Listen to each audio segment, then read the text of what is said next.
The notification on my phone seemed innocent enough until I read it twice. Payment declined, insufficient funds. My heart stopped. This was supposed to be the final payment on my dream house, the culmination of 10 years of careful saving and sacrifice.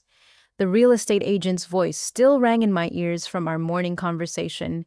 Just wire the remaining amount by 5 p.m., Jeannine, and the keys are yours. I refreshed my banking app with trembling fingers, certain there had to be some mistake. The number staring back at me made my blood run cold. 0. My entire savings account, $390,000, completely emptied. I abandoned my shift at the hospital, my supervisor, Dr. Morrison, understanding immediately when he saw my face. The 45-minute drive to my parents' house in Scottsdale felt like an eternity. Every red light stretched my nerves thinner. Every slow driver ahead of me, testing what little patience I had left. When I finally screeched into their driveway, the sight of my father's BMW and my mother's Mercedes, both newer models, made my stomach turn. I found them on the back patio enjoying what appeared to be a champagne breakfast. Crystal flutes caught the morning sun, and the spread before them looked like something from a luxury hotel. My father, Robert, didn't even look up from his iPad when I burst through the sliding door. "Hearns, Jeannine," my mother, Patricia, said, dabbing her lips with a cloth napkin. "You're not supposed to be working. The cardiac unit must be slow today." "Where is my money?" The words came out as barely more than a whisper, my throat constricted with rage and disbelief. Robert finally glanced up, and the smirk that crossed his face told me everything. He knew exactly why I was there. With deliberate slowness, he reached for a manila folder beside his plate and slid it across the glass table. "Your money? You mean the family's money that you've been selfishly hoarding?" I opened the folder with shaking hands. Inside were dozens of printed screenshots, each one meticulously labeled and dated. My bank statements, investment portfolios, retirement accounts, even my private emails to the real estate agent about the house I'd been planning to buy. Screenshots of every financial move I'd made for the past 3 years, laid out like evidence in a court case. "How did you—" I couldn't finish the sentence, my mind racing through possibilities. Patricia leaned back in her chair, swirling her champagne. "Remember, last Thanksgiving, when you were helping me with the turkey and left your laptop on the dining room table, your father needed just 5 minutes. That's all it took to install the software." "Tracking software." Robert added, his voice filled with pride. "Military-grade keystroke logger with screen capture capabilities. Every password you typed, every transaction you made, every financial document you opened. We saw it all." I sank into a patio chair, my legs suddenly unable to support me. "That's illegal. You violated my privacy, stole my passwords." "Oh, stole." Patricia's voice turned sharp. "We're your parents. We gave you life. We fed you, clothed you, put a roof over your head for 18 years. And this is how you repay us, by hoarding money while your brother struggles." "Tyler. What does Tyler have to do with this?" Robert pulled up something on his iPad and turned it toward me. Bank transfer confirmations filled the screen, all dated from the past 48 hours. $390,000 systematically transferred out of my accounts in increments just below the federal reporting requirements. "Your brother has been accepted to Harvard Medical School," he announced. "Do you have any idea what that costs? The tuition alone is over $60,000 a year, and that doesn't include housing, books, living expenses. We couldn't let him pass up this opportunity just because you decided to be selfish." I stared at the screen, watching my 10 years of double shifts, overtime hours, and missed holidays reduced to a series of transaction numbers. That was my money. I worked for every single penny. 12-hour shifts in the cardiac unit, holiday coverage, picking up extra weekends. "While living in that pathetic studio apartment," Patricia interjected. "We raised you better than that, Jeannine. Family comes first. Always." "You've been watching me for 3 years. The full scope of the violation was starting to sink in. Reading my emails, monitoring my banking. Robert set down his iPad and leaned forward. We did what was necessary. You clearly weren't going to help your brother voluntarily. All those times we asked for help with Tyler's education, you always had some excuse. Too busy saving for a house building your nest egg. Well, we decided the family nest was more important than your individual one. But that's not all, sweetheart, Patricia added, and something in her tone made my blood run even colder. We know about the other account, too. The one you thought you were hiding from us. My heart nearly stopped. The investment account I'd opened 2 years ago, the one I'd never mentioned to anyone except my financial advisor. I'd been so careful, used a different email address, had statements sent to my work address. Surprised. Robert laughed. The tracking software captures everything, Jeannine. Every keystroke, every password, every secret. Little financial move you thought you were making. We have documentation of all of it. The Charles Schwab account, the Vanguard funds, even that little cryptocurrency experiment you tried last year. Patricia stood and walked over to me, placing what she probably thought was a comforting hand on my shoulder. I fought the urge to shrug it off. We haven't touched those yet. Consider them still available for family needs as they arise. After all, we have all your passwords now. The patio door slid open behind us, and I turned to see Tyler emerging from the house. My younger brother, 24 years old and still living at home, wore a crimson Harvard Medical School sweatshirt that looked fresh from the package. The satisfaction on his face told me everything I needed to know about his involvement in this betrayal. "Hey, sis," he said, casually grabbing a croissant from the breakfast spread. "Thanks for the investment in my future. I promise I'll make it worth it when I'm a world-renowned surgeon." The way he said it so rehearsed and prideful made me realize this wasn't a sudden decision. This had been planned, orchestrated, executed with precision. My own family had conducted a 3-year surveillance operation on me, waiting for the perfect moment to strike. And they'd chosen the very day I was supposed to close on my house, the dream I'd worked toward for a decade, to destroy everything I'd built. Tyler settled into the chair across from me, his Harvard sweatshirt practically gleaming in the morning sun. He reached for the champagne bottle, pouring himself a glass, like he'd just accomplished something worthy of celebration. The casual arrogance in his movements made my hands clench into fists beneath the table. "Show her the acceptance letter," Robert urged, beaming with paternal pride. "Show your sister what her sacrifice has made possible." Tyler produced an envelope from his pocket, with theatrical flair extracting the Harvard Medical School letterhead like it was made of gold. He slid it across to me, and I noticed the wear on the edges, the slight yellowing of the paper. My eyes found the date immediately, January 15th, 6 months ago. "You've known for 6 months." I kept my voice level, though inside I was screaming. "You got accepted to Harvard Medical School 6 months ago and said nothing." "We needed time to arrange the finances," Patricia explained, refilling her champagne flute. "These things require planning, darling. We couldn't just ask you for $400,000 out of the blue." "So instead you stole it." "Invested it," Robert corrected. "In your brother's future, in the family's future. When Tyler becomes a successful surgeon, the whole family benefits. Rising tide lifts all boats, Jeannine." Tyler pulled out his phone and began scrolling through photos. "Want to see the condo Mom and Dad bought me in Boston? It's in Beacon Hill, walking distance from the medical school. 2 bedrooms, exposed brick, original hardwood floors. The seller accepted our all-cash offer immediately." Each photo felt like another knife twisting in my gut. The spacious rooms, the modern kitchen, the view of the Charles River.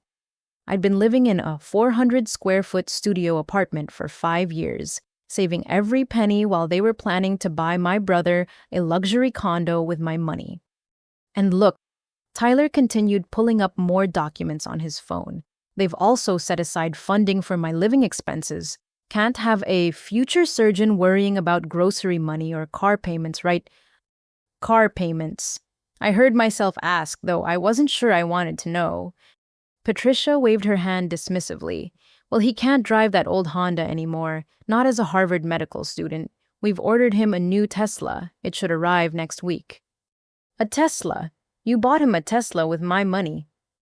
Your money. My money, family money, Robert said, his tone growing irritated. You need to stop thinking so individually, Jeannine. We raised you better than this selfishness. Tyler leaned back in his chair, studying me with an expression I'd never seen before. Cold, calculating, almost predatory. You know, sis, I have to thank you for more than just the money. Your predictable routines made this whole thing possible. What are you talking about? He smiled, and it was nothing like the little brother who used to ask me to help with his homework. Those overtime shifts you picked up, I told Mom and Dad about every single one. When you worked Christmas Eve, New Year's Day, Easter Sunday, I kept track of it all, helped them calculate exactly how much extra you were earning. The betrayal cut deeper than I'd thought possible. You were spying on me, too. Spying is such an ugly word, Tyler said. I prefer keeping the family informed. Like when you started looking at houses online. I saw you left your tablet on the coffee table that time you visited. Took photos of your saved listings, your mortgage calculations. That's how we knew you were getting close to making an offer. Patricia nodded approvingly. Tyler's been so helpful. He even figured out your work schedule so we knew when to make the transfers. Can't have you getting notifications in the middle of a cardiac procedure, can we? And the best part, Tyler added, pulling up another document on his phone, is the business plan. Want to see it, Mom and Dad aren't just funding my education, they're investing in my future practice. Patterson Surgical Associates. Has a nice ring to it, doesn't it? He showed me a professionally designed business plan, complete with financial projections, architectural renderings of a medical office, even a marketing strategy. The proposed opening date was 5 years in the future with an initial investment of... I had to read the number twice. What, $750,000, I whispered. You're planning to take another $750,000 from your other accounts, Robert confirmed, the ones you thought we didn't know about, plus what you'll earn over the next 5 years. See, we're not just thinking about today, Jeannine. We're thinking about the family's entire future. And you've been in on this the whole time. I said to Tyler, the pieces finally clicking into place. Every Sunday dinner when you complained about being stuck in community college. Every time you acted depressed about your future. It was all an act. Tyler's mask finally slipped completely. An act, please. Do you know what it's like being the sibling of the perfect Jeannine? The dedicated nurse. The responsible saver, the one who never needs anything from anybody, Mom and Dad comparing me to you constantly. So you helped them steal from me. I helped them level the playing field, he shot back. You got all the academic scholarships, all the praise, all the, why can't you be more like your sister's lectures? Well, now I get Harvard. Now I get the bright future. Now I get to be the successful one. Patricia reached over and smoothed Tyler's hair, a gesture that made my skin crawl. Your brother just needed the right opportunities, Jeannine, the same advantages you had. Now he has them. I worked for my advantages, I said through gritted teeth, studied for my scholarships, earned my nursing degree while working full-time, built my savings through sacrifice and discipline. And now those savings are building Tyler's future, Robert said with finality. The way it should be, family, helping family.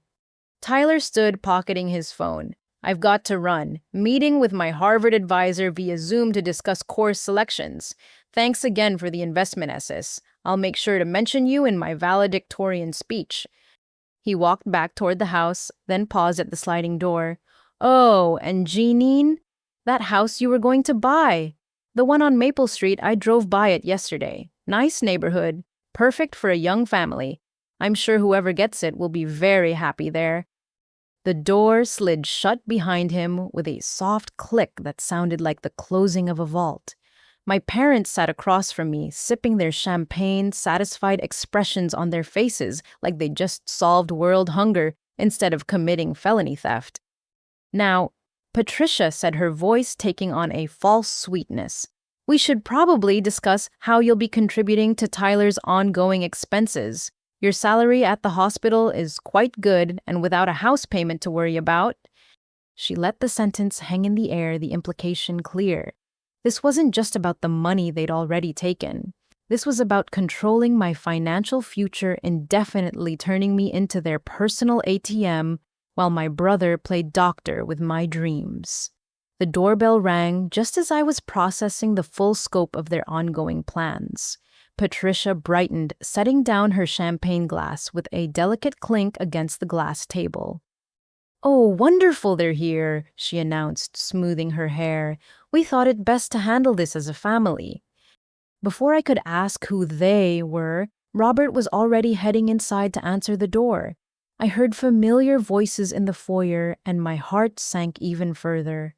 Aunt Margaret and Uncle James filed onto the patio, followed by my cousins Sarah and David. Even my mother's sister Linda had arrived, carrying what looked like a folder of her own.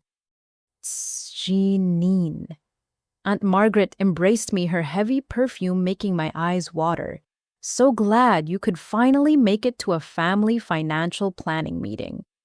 "Financial planning meeting," I repeated numbly. Uncle James settled his considerable bulk into a reinforced patio chair, mopping his forehead with a handkerchief, despite the mild morning temperature. "Your parents have been wonderful, really, helping the whole family get back on its feet." Patricia had retreated inside and returned with a laptop and portable projector. Within minutes, she had it set up on a side table, projecting onto the white wall of the house. The first slide of a PowerPoint presentation blazed across the wall: "Patterson Family Financial Restructuring, Building a Stronger Tomorrow Together." Restructuring. I stood up so quickly, my chair scraped against the concrete. "Is that what we're calling theft now?" "Sit down, Jeannine." Robert commanded, his voice taking on the authoritative tone he'd used when I was a child. "You're going to want to see this." Against my better judgment, I sank back into my chair. Patricia clicked to the next slide, which showed a pie chart. The largest slice, highlighted in green, was labeled Jeannine's contributions, $392,000. As you can see, Patricia began using a laser pointer like she was giving a corporate presentation. "Jeannine's initial investment has allowed us to address several critical family needs." The next slide broke down the allocations: Harvard tuition and Boston condo for Tyler. But then my eyes caught other line items that made my blood boil. $50,000, Sarah's dream wedding. $30,000, James's restaurant revitalization. $25,000, Margaret's debt consolidation. "You gave them my money too." I turned to stare at my relatives, who suddenly found the patio furniture fascinating. Aunt Margaret cleared her throat. "Sweetheart Sarah's wedding to Bradley is in 6 months. Do you know what venues cost these days? And the dress she found at Kleinfeld's? It's absolutely perfect." $30,000, James. I faced my uncle. "For your restaurant that's failed 3 times already." His face flushed red. "This time is different. I've got a new concept. Farm to Table Fusion. Your investment is going to revolutionize the culinary scene in Tempe." "My investment? I didn't invest anything. They stole from me." Such an ugly word," Linda interjected. "Your parents explained everything, how you've been hoarding money while the family struggled. That's not how we raised you children. Family shares prosperity." Patricia clicked to the next slide: Phase 2 Sustainable Family Support Model. This showed projected contributions from my future earnings with monthly amounts allocated to various family members' needs. "As you can see," she continued, "we've calculated that you can comfortably contribute 30% of your gross income to the family fund while still maintaining a modest lifestyle. We've even found some nice 1-bedroom apartments near the hospital that would suit you perfectly." The nurses' dormitory has openings too," Margaret added helpfully. Very affordable. That would free up even more for the family fund. I looked around the patio at these people I'd known my entire life, searching for any sign of shame or recognition of what they were doing. Instead, I saw only expectation and entitlement, as if my decade of hard work was simply a resource for them to exploit. "And what happens if I refuse?" I asked quietly. The silence that followed was deafening. Patricia clicked to the next slide and my heart stopped. There projected on the wall were screenshots of my private emails, text messages, even photos from my phone. "We know everything, Jeannine," Robert said softly. "Every secret, every private moment, every connection you have. Do you really want to make this difficult?" Sarah, my cousin, who'd barely spoken to me in 5 years, suddenly piped up, "Jeannine, I've already put deposits down with the wedding vendors. You wouldn't want me to lose those, would you? Bradley's family is very traditional. A canceled wedding would be humiliating." "And my restaurant staff," James added, "I've already promised them their jobs back. 14 families depending on that income. You wouldn't put them on the street, would you?" The manipulation was so transparent, yet so effective. Each of them had a sob story, a guilt trip carefully crafted to make me feel responsible for their choices and failures. Patricia clicked through more slides showing family members' needs. Margaret's mortgage that was supposedly in danger of foreclosure. Linda's son needing tutoring for his LSATs. David's startup that just needed seed funding to take off. The list went on, each item accompanied by photos clearly taken from my social media, showing me at work earning the money they felt entitled to. "You've been stalking my entire digital life," I said, the full violation washing over me. "All of you knew about this." "Your parents kept us informed," Margaret said primly, "about your selfish behavior. All that money sitting in accounts while your cousin couldn't afford her dream wedding, while your uncle's business failed, while Tyler's brilliance was being wasted in community college." "We had an intervention about you last month," Linda added. "We were worried about your hoarding tendencies. It's not healthy, Jeannine. Money is meant to flow to help people, not to sit in some bank making you feel superior." I wanted to scream that it wasn't hoarding to save for a house, that it wasn't selfish to want security after years of hard work. But looking at their faces, I knew they'd already convinced themselves of their own narrative. In their minds, I was the villain, the selfish hoarder, keeping money from the deserving family. "There's something else," Patricia said, her tone turning serious. She clicked to a final slide that made my blood run cold. It was a scanned document, old and yellowed with official-looking seals and signatures. "Your grandmother's will," she announced. "The real one, not the version the lawyer showed you." I leaned forward, squinting at the projected image. The date was 2 months before my grandmother's death after the will I'd seen. And there, in what looked like my grandmother's shaky handwriting, was a codicil, leaving everything to me, specifically bypassing my parents entirely. "She left me everything," I whispered. "The house, the investments, all of it." "Oh, $500,000, Robert confirmed. "Plus the house in Sedona, plus her jewelry collection. All to you, her responsible granddaughter who would know how to handle wealth. She cut us out completely." "We couldn't let that stand," Patricia said, as if it were the most reasonable thing in the world. "Your grandmother was clearly not in her right mind. The cancer medication had affected her judgment, so we corrected the situation." "You forged documents." I was beyond shock, now entering a realm of disbelief so profound it felt like floating. "You committed fraud on Grammy's will." "We redistributed her assets appropriately," Robert said firmly, "among all her descendants, not just her favorite. It's what she would have wanted if she'd been thinking clearly." "And we've been accessing those funds through your accounts," Patricia added. "Since everything was supposed to go to you anyway, we simply facilitated the process. The tracking software made it easy to manage once we had your information." I stared at the slide showing my grandmother's real will, remembering her words during our last conversation.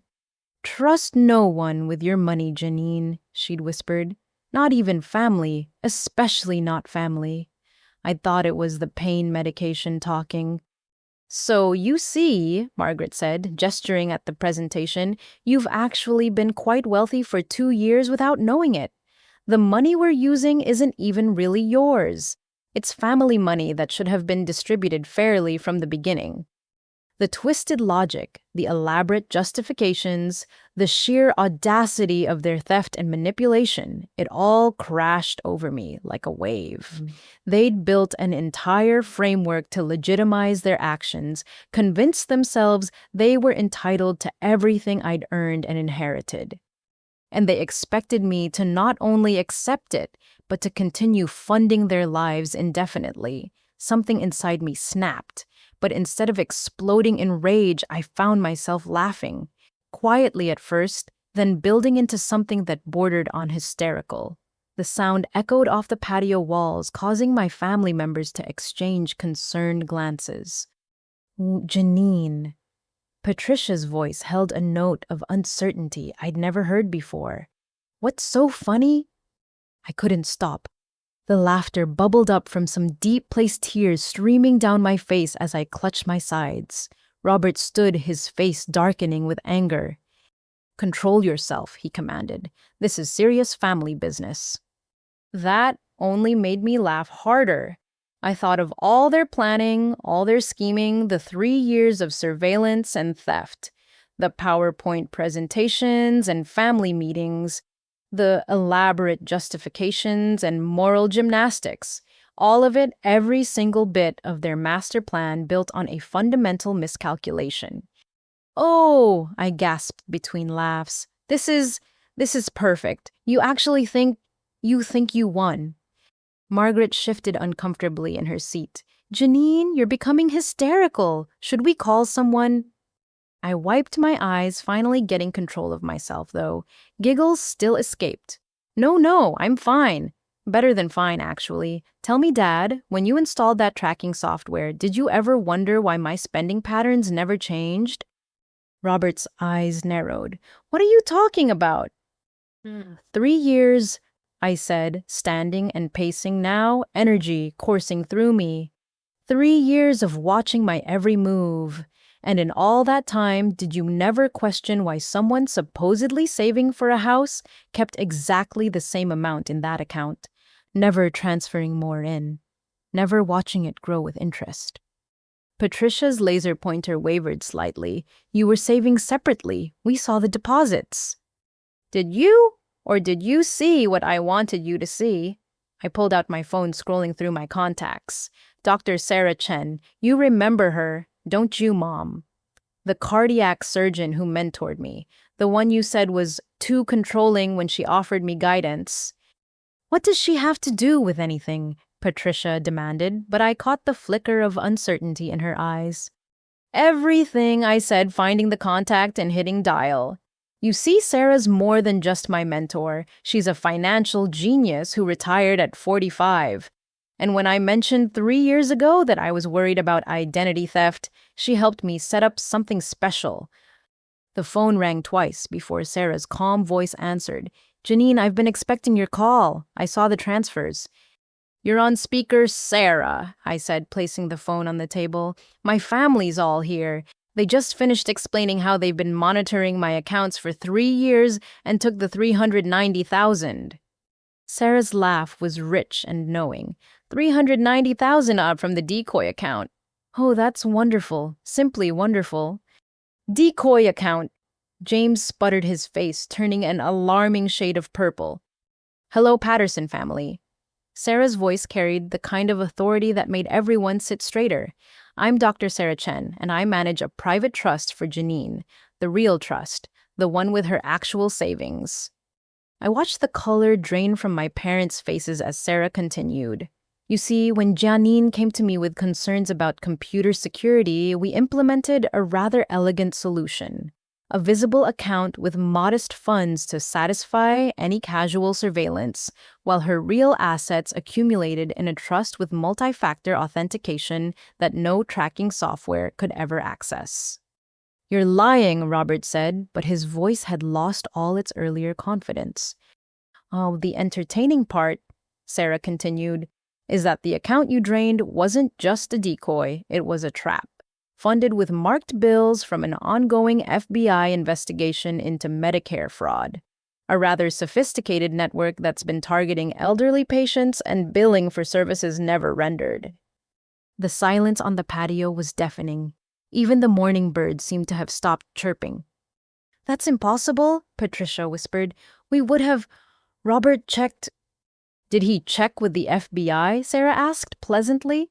"Because Special Agent Martinez has been tracking those bills for 18 months. Every serial number, every transaction, every account they pass through.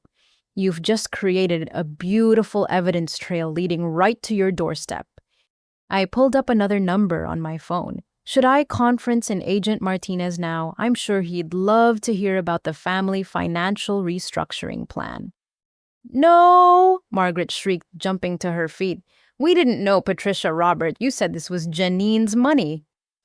"It was marked money," I explained, savoring each word, "from elderly patients who were defrauded by a network of criminals, and now you've all received portions of it. Sarah, do you want to explain what that means legally?" "Receiving stolen funds is a federal crime," Sarah said conversationally, "even if you didn't know the source. But with the evidence of the tracking software, the coordinated family meetings, the PowerPoint presentation Margaret is clutching, well, it looks rather like organized crime, doesn't it?"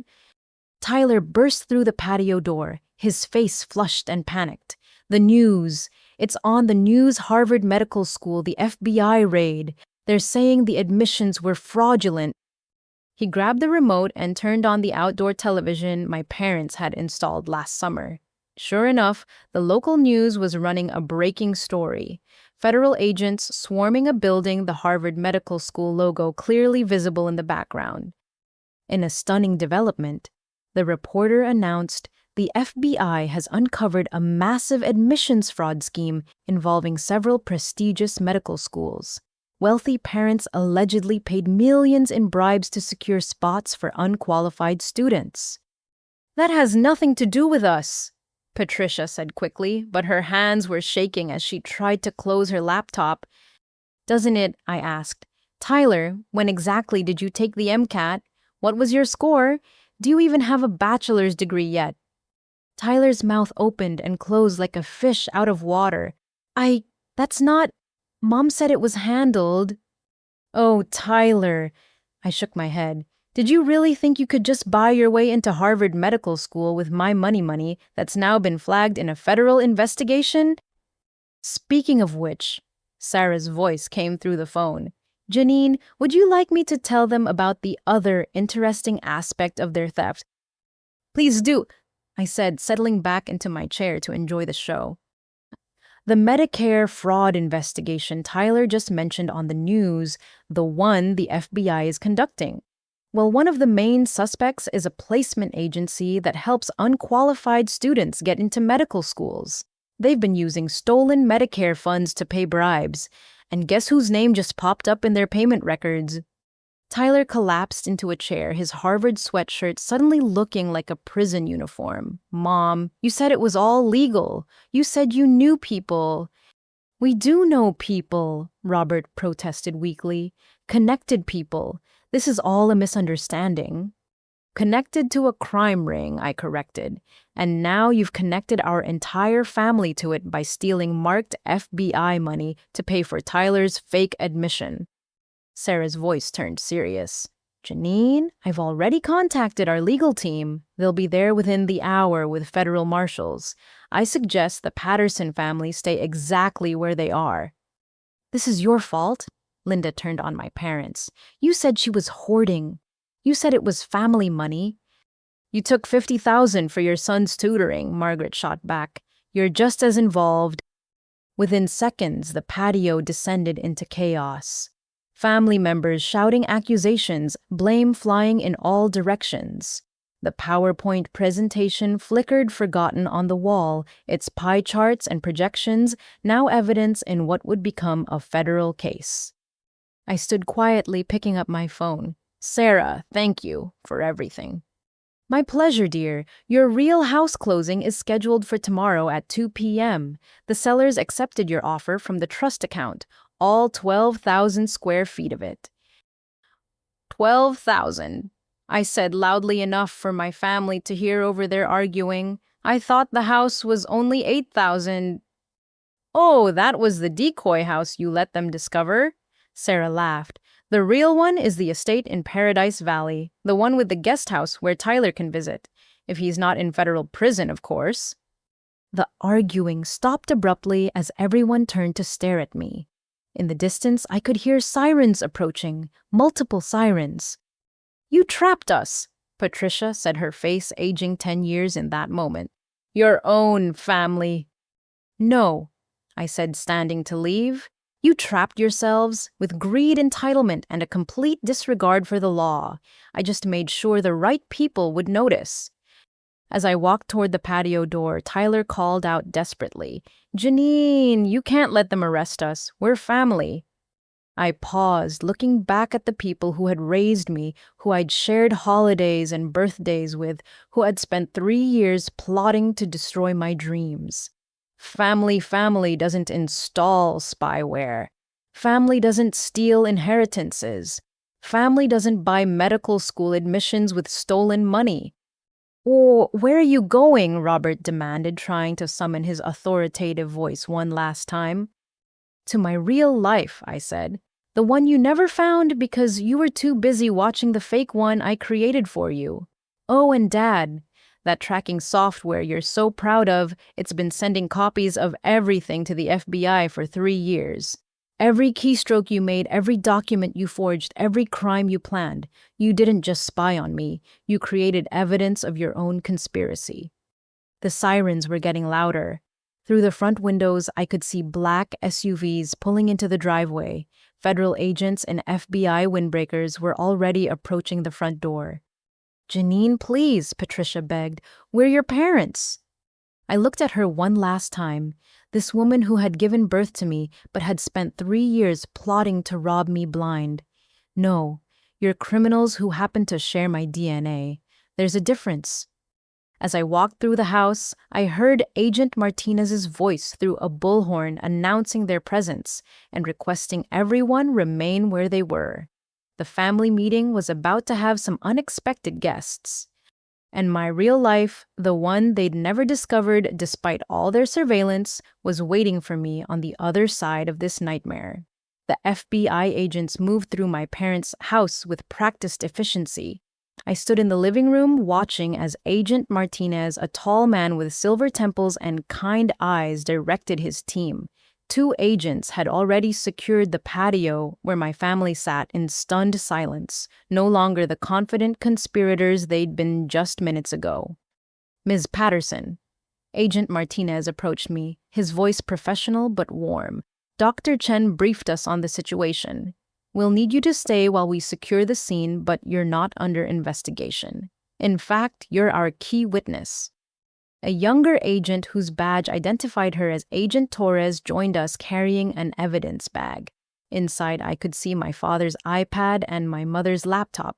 Sir, we found the devices Dr. Chen mentioned. Tech team is en route. Excellent. Martinez nodded, then turned back to me. The marked bills your family took came from a sting operation we've been running for 18 months. We were tracking a Medicare fraud ring that's stolen millions from elderly patients. Your parents just connected themselves to a much larger investigation. Through the patio doors, I could see another agent photographing the PowerPoint presentation still projected on the wall. The Patterson Family Financial Restructuring title now seemed like a confession written in 48-point font. Jeannine. Tyler's voice carried from outside. He was trying to stand, but an agent gestured firmly for him to remain seated. Tell them this is a mistake. Tell them we didn't know. Agent Martinez raised an eyebrow. Your brother seems to be under the impression you might help him. He's been under a lot of impressions lately, I replied, including the impression that he earned his way into Harvard Medical School. Yes, the admissions scandal. Martinez pulled out a tablet, swiping through files.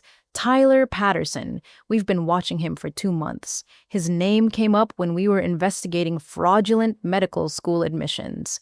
Interesting timing that he paid his fees with our marked bills. Agent Torres returned from the home office carrying several manila folders. Sir, we found these in a filing cabinet. Surveillance logs on Ms. Patterson going back 3 years. Detailed records of her work schedule, spending habits, even personal relationships. I felt sick seeing my life reduced to my father's meticulous notes. Each folder was labeled with a different aspect of my existence. Work patterns, social connections, financial movements, vulnerabilities. Vulnerabilities. I reached for that folder, but Torres held it back. Evidence now, she said gently, but I can tell you it contains strategies for emotional manipulation. Your parents had a whole playbook for keeping you compliant. The front door opened and 2 more agents escorted in someone I didn't expect to see. Marcus Williams, a young black man in a Harvard t-shirt who looked both angry and vindicated. Is he here? Marcus demanded, scanning the room. Tyler Patterson, the guy who stole my identity. Agent Martinez guided Marcus to a chair. Mr. Williams has been working with us for 4 months. He discovered someone had used his credentials and test scores to apply to Harvard Medical School. 4 months of hell, Marcus said, his voice shaking with controlled anger. 4 months of trying to prove I didn't apply to Harvard, that someone stole my identity. My actual medical school acceptance to Johns Hopkins was nearly revoked because of the confusion. How did Tyler even get your information? I asked, though I was afraid I already knew the answer. His parents hired a consultant, Martinez explained, someone who specializes in alternative admissions strategies. This consultant had access to a database of qualified candidates who had decided not to apply to certain schools. They would steal those identities and credentials for their clients. Through the window, I saw my mother suddenly lurch forward, speaking rapidly to one of the agents. Her hands gestured wildly, and I could read her lips. I want a lawyer. Smart woman, Martinez observed, though a bit late. We've already frozen all the accounts that received the marked bills. The digital trail is comprehensive. Agent Torres's phone buzzed. She answered, listened, then smiled grimly. Tech team's initial scan of the devices is showing treasure troves. The tracking software wasn't just on Ms. Patterson's computer. They had it on at least a dozen family members' devices. A dozen? I felt my knees weaken. They were spying on everyone. Looks like your parents were quite the data collectors, Martinez confirmed. We're finding surveillance files on extended family coworkers, even their neighbors. This wasn't just about you, Ms. Patterson. This was about control. A commotion erupted on the patio. Aunt Margaret was on her feet, pointing at my parents and screaming. Agent Torres rushed outside to assist, and through the glass I could hear fragments. Said it was legal. My daughter's wedding. Ruined everything. Family loyalty has its limits, Martinez observed dryly, especially when federal charges are involved. My phone rang. Sarah Chen. Jeannine, I'm at your apartment with my legal team. We found something you need to know about.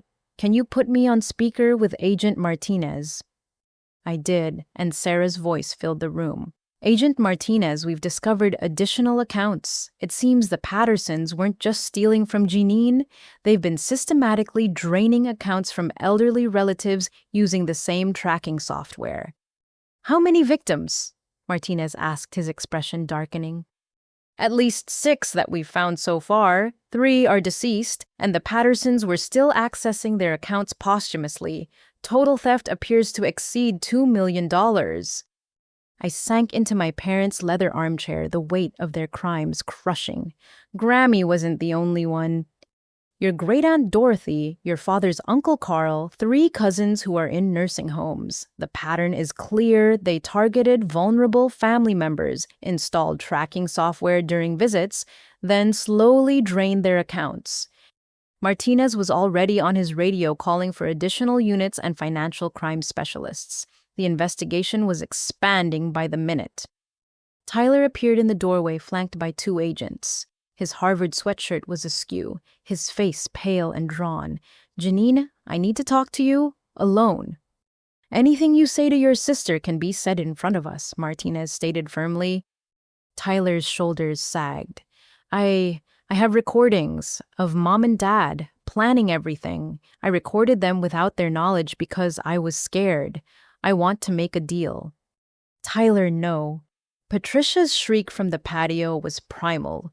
"Don't you dare!" "I have 18 months of recordings," Tyler continued desperately. "Every planning session, every crime they discussed, including stuff you don't know about yet. Stuff with their business tax fraud insurance scams. I'll give you everything for immunity." Martinez exchanged glances with Torres. "We'll need to verify what you have before any deals are discussed, but if you're being truthful, it could be helpful." "I never wanted this," Tyler said, and for the first time in years, he sounded like my little brother again. "It started small. They said you were selfish, that you'd abandoned family values. They kept pushing, kept escalating. By the time I realized how deep we were, I was terrified. Harvard was never my dream. It was theirs." "But you went along with it," I said quietly. "You helped them spy on me. You gloated about it an hour ago." "Because I had to." Tyler's voice cracked. "You don't understand what it's been like. Every day being compared to you, being told I was the failure, the disappointment. When they offered me a way to finally be the successful one, I lost myself." Agent Torres led Tyler away to a separate room for questioning. Through the patio doors, I watched as agents began the process of formally arresting my parents and relatives. Miranda rights were being read in a chorus of overlapping voices.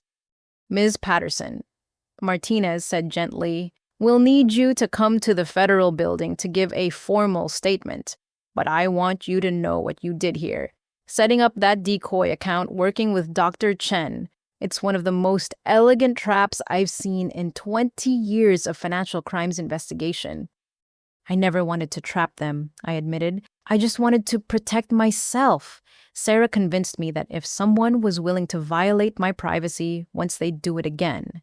So we prepared." "Well, your preparation is about to take down a major crime ring. Those marked bills, they've led us to 14 other families involved in the Medicare fraud. Your parents were apparently laundering money for the ring through their real estate investments." My phone buzzed with a text from Sarah. "Your Real House closing is still on for tomorrow. Security team in place. Your new life awaits." As agents began loading evidence boxes into vans, I took one last look around my childhood home. Family photos lined the walls, showing happier times when I'd believed we were a normal, loving family. Before the greed, before the surveillance, before the betrayal. Marcus Williams approached me as he was leaving. "I'm sorry this happened to you. Families should protect each other, not this." "Your spot at Johns Hopkins," I asked. "Were you able to keep it?" He smiled for the first time. "Starting in the fall, real medical school earned honestly, unlike your brother's fantasy." As we walked toward the FBI vehicles, I passed the kitchen where my mother had taught me to bake Christmas cookies, the dining room where we'd celebrated birthdays, the family room where Tyler and I had built pillow forts as children. Each room held memories, now tainted by the knowledge of what had been happening behind the scenes. "Miss Patterson?" Agent Martinez held open the door of an FBI SUV. "Ready." I looked back one more time at my parents' house, where crime scene tape was already being strung across the doorway. Through the front window, I could see agents cataloging evidence, my family's crimes reduced to items on an inventory sheet. "Yes," I said, climbing into the vehicle. "I'm ready to tell you everything." As we pulled away, I saw my neighbors, gathering on their lawns, phones out recording the spectacle. By evening, the Patterson family financial empire would be front-page news. But more importantly, the victims, both the elderly Medicare patients and the family members they'd stolen from, would finally have a chance at justice. The investigation was just beginning, and I had a feeling it would uncover more than any of us imagined. The federal building's conference room had become my second home over the past 48 hours. Agent Martinez and his team had been thorough but kind, walking me through years of evidence as we built the case against my family. I was reviewing transaction logs when the door opened and Agent Torres entered with someone I recognized from the photos in the case file.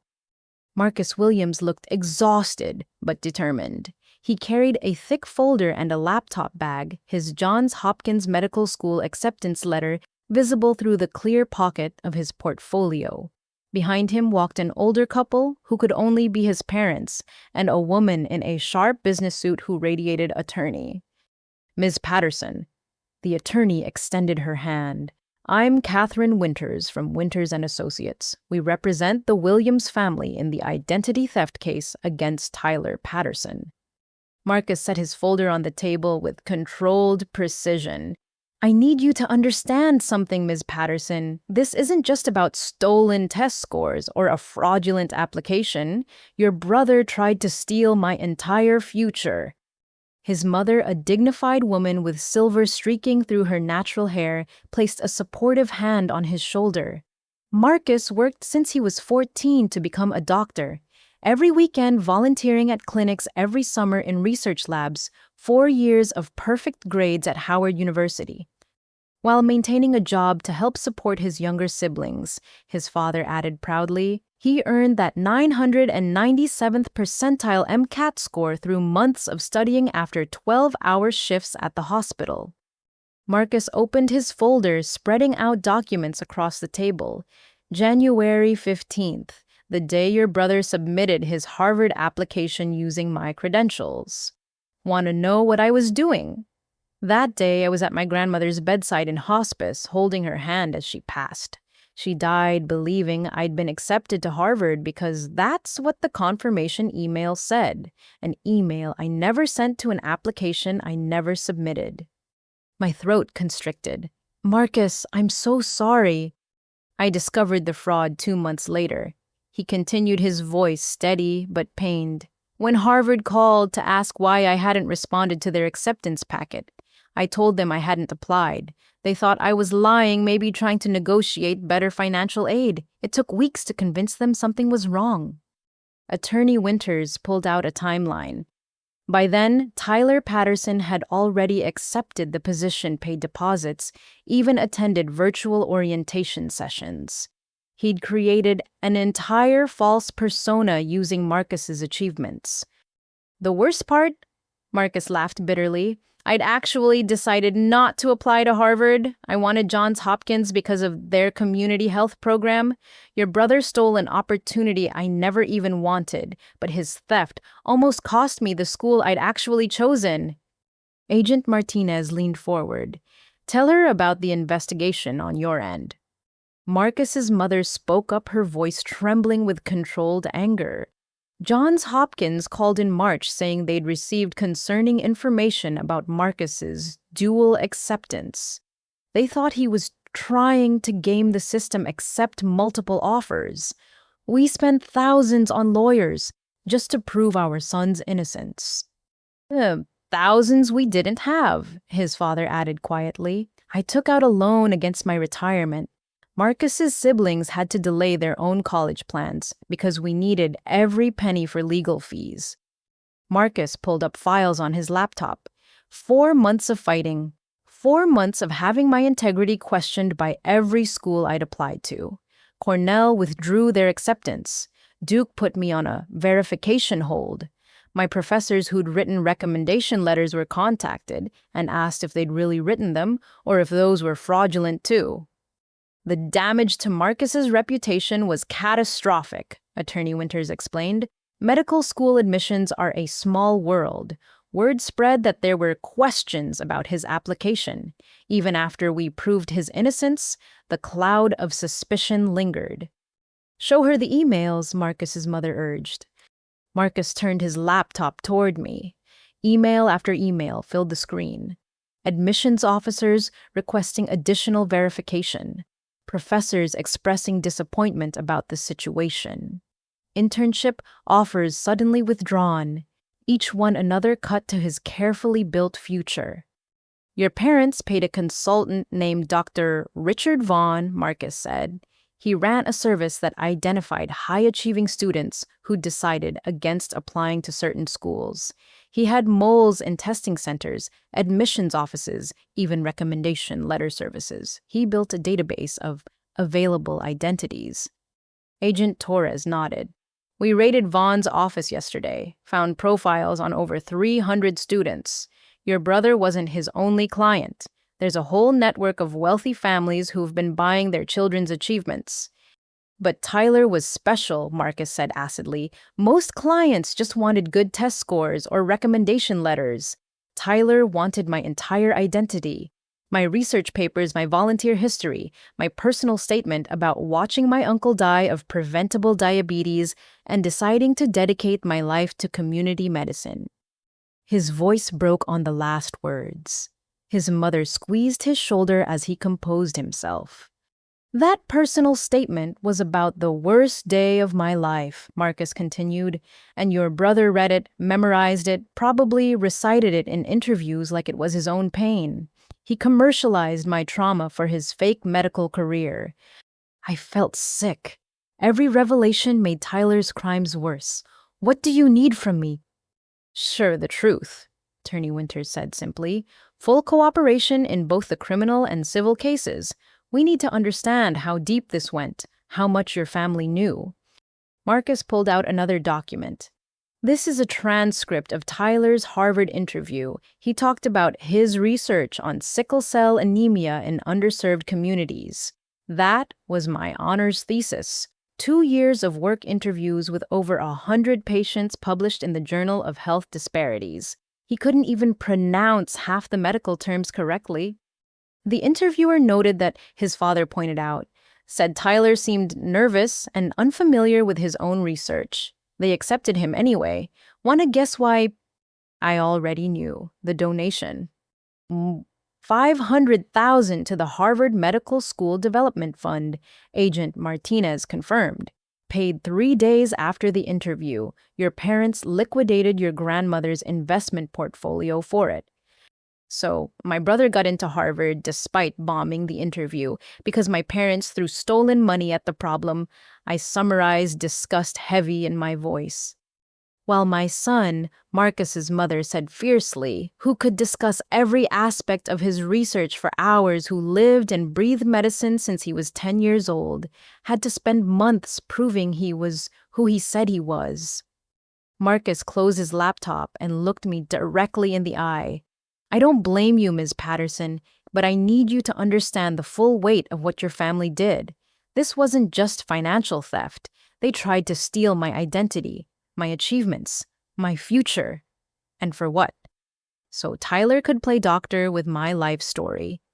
The civil suit will seek full damages, Attorney Winters explained. Legal fees, lost opportunities, emotional distress. But Marcus insisted on meeting you first. He wanted you to see the human cost of your family's crimes. I started Johns Hopkins in the fall, Marcus said, pride creeping back into his voice. They stood by me through everything, even increased my scholarship when they learned about our legal fees. That's the kind of institution that actually values integrity. His mother smiled for the first time. The other students in his cohort have already reached out. They've been following the case. They're calling him the real deal and saying they're honored to learn alongside him. Meanwhile, Marcus added, Tyler's Harvard acceptance has been formally revoked. They're cooperating fully with the FBI. Turns out they've been looking for an excuse to clean house in their admissions department. Your brother's case is giving them the leverage they needed. Agent Torres's phone buzzed. She checked it and smiled grimly.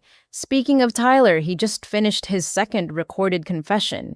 He's detailing every interaction with Vaughn's network.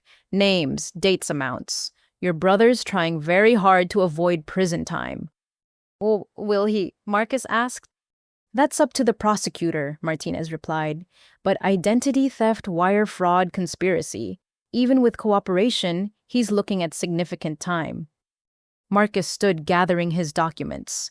I said what I needed to say. Ms. Patterson, your testimonial will help ensure this never happens to another student. That's all I ask. As the Williams family prepared to leave, Marcus's father turned back. You seem like a decent person caught in an indecent situation. Don't let their crimes define your life. The best revenge against people who try to steal futures is to build a better one. After they left, I sat in the silence processing the devastation my family had wrought. It wasn't just about money anymore. It was about dreams, deferred reputations, damaged families pushed to financial brink just to prove their children's innocence. Agent Martinez slid a box of tissues across the table. I hadn't realized I was crying. "Ready to continue?" he asked gently. "We still have Tyler's recordings to review." I wiped my eyes and nodded. Somewhere across town, Marcus Williams was preparing for the medical career he'd earned through years of honest work. And somewhere else, my brother was learning that stolen dreams came with a price that no amount of family money could pay. The investigation continued, each revelation another reminder that my parents' crimes had rippled far beyond our family, touching lives they'd never even considered in their greedy calculations. Catherine Foster, the estate attorney Sarah Chen had recommended, arrived at the federal building with the kind of quiet authority that came from decades of handling family betrayals. She carried an old leather briefcase that looked like it had stories of its own, and her steel gray hair was pulled back in a no-nonsense bun that matched her demeanor. "Ms. Patterson," she said, settling across from me in the conference room, "I represented your grandmother Eleanor for the last 15 years of her life. What I'm about to show you, she made me promise to only reveal if your parents tried to steal from you." My hands trembled as she pulled out a sealed envelope yellowed with age. My name was written across it in Grammy's distinctive handwriting, along with a date, to be opened only in the event of family betrayal. "Your grandmother was a remarkable woman," Ms. Foster said as I carefully broke the seal. "She saw this coming. All of it." Inside were several pages of Grammy's handwriting, still clear despite her age when she wrote it. The first line made my breath catch. "My dearest Jeannine, if you're reading this, then my worst fears about your parents have come true." I read aloud, my voice shaking. "I write this letter 6 months after my diagnosis, while my mind is still clear and my resolve firm. By now, Robert and Patricia will have shown their true nature. I pray I'm wrong, but a lifetime of watching my son's growing greed and your mother's manipulative tendencies tells me otherwise." Agent Martinez and Torres leaned in, listening intently as I continued. First, you must know that I've left everything to you. Not out of favoritism, but out of necessity. Your parents have been stealing from me for years. Small amounts at first, checks forged, while I napped valuables sold and replaced with replicas. I've documented everything in the blue journal hidden in my piano bench, the one place Robert would never look because he never appreciated music. Ms. Foster produced a faded blue journal from her briefcase. "I retrieved this after your grandmother's passing. It contains 10 years of evidence." I opened it to find meticulous records in Grammy's handwriting. Check numbers forged, signatures, items that disappeared, dates and times. She'd been building a case against my parents for a decade. The letter continued. "The cancer medication didn't make me confused despite what they told everyone. I remained lucid until my final days. I let them believe otherwise because it allowed me to observe their true behavior. What I saw broke my heart. They spoke over me like I wasn't there, planned their thefts, while sitting at my bedside celebrated my approaching death because it meant accessing my estate." Tears blurred my vision, but I kept reading. "I created the codicil to my will specifically to protect you. By the time you read this, they will have likely forged documents to claim otherwise. Check with the security cameras at First National Bank on January 15th. I had my nurse Maria wheel me there personally to sign the new will. The bank president witnessed it along with 3 tellers. Your parents don't know about these witnesses." Ms. Foster pulled out a tablet. "I've already obtained the security footage and witness statements." Your grandmother was completely coherent, refused pain medication that day to ensure no one could question her mental state. The letter revealed more. Robert stole from my medical fund while I was undergoing chemotherapy. I needed a special treatment that insurance wouldn't cover. The money was there, $30,000 set aside specifically for it. He took it to cover gambling debts, then told me the treatment was experimental and probably wouldn't help anyway. I spent my last months in pain that could have been managed because my own son chose poker over his mother's comfort. Agent Martinez was taking notes. This establishes a pattern going back years: elder abuse, medical neglect, financial exploitation. I turned to the next page. Patricia was no better. She befriended my nurses, learned my medication schedule, then visited during my most sedated hours. She had me sign papers I couldn't read, transferred property deeds, liquidated bonds. She smiled and called me mom while robbing me blind. "There's more," Ms. Foster said quietly, pulling out additional documents. "Your grandmother hired a private investigator. She has photos, recordings, even DNA evidence." DNA evidence? I asked, confused. The letter explained. The woman claiming to be Patricia's sister Linda, who will likely be involved in any family plot against you, she's not Patricia's sister. She's Robert's mistress from 20 years ago. They've been maintaining this fiction to funnel money to her and her children, your father's other family. The investigator confirmed it through DNA testing of cups they drank from at family gatherings. I felt the room spin. Linda, who I'd called aunt my entire life, was actually my father's mistress. Her children, my supposed cousins, were actually my half-siblings. Your grandmother knew everything, Ms. Foster confirmed. She kept quiet to protect you from the truth during your childhood, but she documented it all. The letter's final pages were the most damning. "I've arranged for something special in my estate. The house in Sedona they believe I left to them. It's yours, but I created a trust that makes it appear to be theirs for the first 2 years. Every modification they make, every dollar they spend on it is being tracked. When the trust reveals the truth, they'll owe you every penny they spent with interest." "They've spent over $200,000 renovating that property," Ms. Foster noted. "New pool, guest house, complete kitchen remodel, all with money they stole from you. But here's the part that will truly expose them." Grammy's letter continued. "I've hidden assets they don't know about. Bonds in your name purchased when you were born matured now to over $1 million. Gold coins in a safety deposit box only you and I knew about. Patent rights to your grandfather's inventions that generate $40,000 annually, all protected, all waiting for you." Ms. Foster spread out documentation for each asset. Your grandmother was brilliant. She created multiple layers of protection, knowing your parents would likely penetrate some, but not all. The letter's conclusion was both heartbreaking and empowering. "My darling girl, I'm sorry you must face this betrayal. I considered exposing them while I lived, but I feared what they might do if cornered while I was vulnerable. Instead, I've given you the tools to fight back when you're strong enough to use them. In my piano bench, you'll also find contact information for people Robert wronged in his business dealings. They've been waiting for the chance to testify against him. Use them.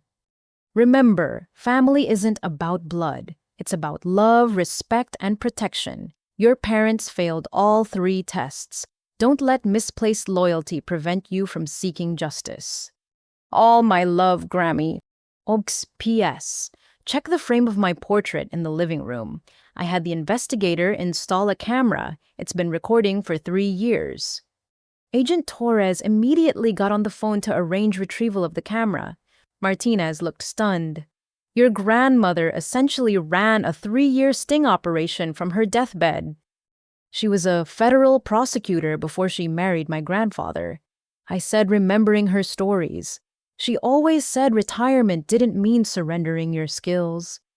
Ms. Foster pulled out one final item, a USB drive. "Your grandmother's investigator compiled everything digitally. Financial records, photographs, recordings. She called it her insurance policy for you."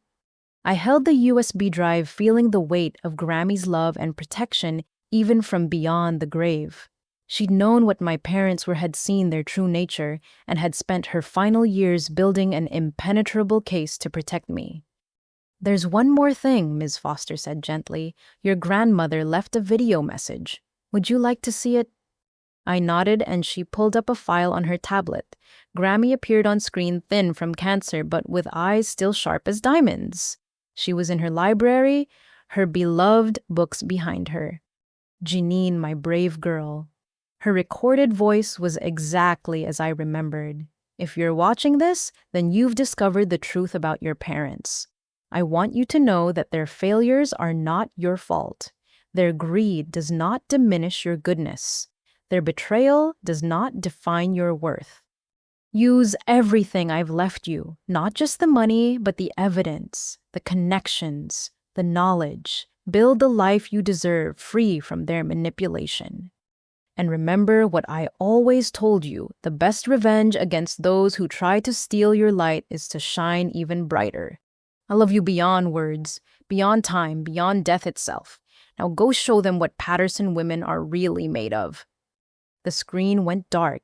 In the silence that followed, I felt Grammy's strength flowing through me. She'd turned her deathbed into a command center, her illness into a cover story, her final years into an elaborate protection plan for my future. "Your parents underestimated both of you," Agent Martinez said finally. "They thought they were playing chess while everyone else played checkers. Turns out your grandmother was playing three-dimensional warfare." Ms. Foster began packing up the documents. "I'll file everything with the court immediately. Between this evidence and the FBI's case, your parents are facing not just theft charges, but elder abuse, fraud, forgery, and racketeering. Your grandmother made sure of that." As I held Grammy's letter to my chest, I remembered her final words to me in the hospital: "Trust no one with your money, especially not family." I thought it was the morphine talking. Now I realized it was the most lucid advice she'd ever given. Somewhere in federal holding, my parents were probably still plotting, still scheming, still believing they were the smartest people in the room. They had no idea that the woman they dismissed as a dying old fool had orchestrated their downfall with the precision of the prosecutor she'd once been. Grammy had played the long game, and she'd won. Returning to work at Phoenix General Hospital felt surreal after the chaos of the past week. I'd taken emergency leave to deal with the investigation, but my supervisor, Dr. Alan Morrison, had insisted I come in for an urgent meeting. As I walked through the cardiac unit's familiar halls, colleagues offered supportive smiles and subtle nods. News traveled fast in hospitals. Dr. Morrison's office was a testament to his 40-year career. Walls covered in certifications, photos with grateful patients, and a desk that somehow managed organized chaos. But today, his usually warm expression was grave as he gestured for me to sit. "Jeannine, I'm glad you're here. We need to discuss some concerning developments." He pulled out a thick folder that made my stomach drop. "Your parents have been quite busy over the past 6 months." He spread out printed emails, call logs, and formal complaints. My mother's name appeared on dozens of documents, all addressed to different hospital administrators. Complaint number 1. Dr. Morrison read, filed 3 months ago. Nurse Patterson appears exhausted and distracted during shifts. Concern for patient safety. Complaint number 2. Observed erratic behavior and possible substance abuse. Number 3. Questionable relationships with elderly patients, possibly manipulating them for inheritance. Each accusation was more outrageous than the last. My hands clenched as I recognized my parents' strategy. They were trying to get me fired. Trying? They nearly succeeded. Dr. Morrison pulled out another stack. Human Resources was preparing a formal investigation. Your position in the cardiac unit, specifically working with elderly patients, made the inheritance allegation particularly damaging. The door opened and Nancy Williams, the head of HR, entered carrying her own box of files. Her expression was a mix of anger and embarrassment. Jeannine, I owe you an apology, she began. We received 37 separate complaints about you over 6 months. Different names, different email addresses, but all mysteriously focused on the same themes. We should have recognized the pattern sooner. The 37.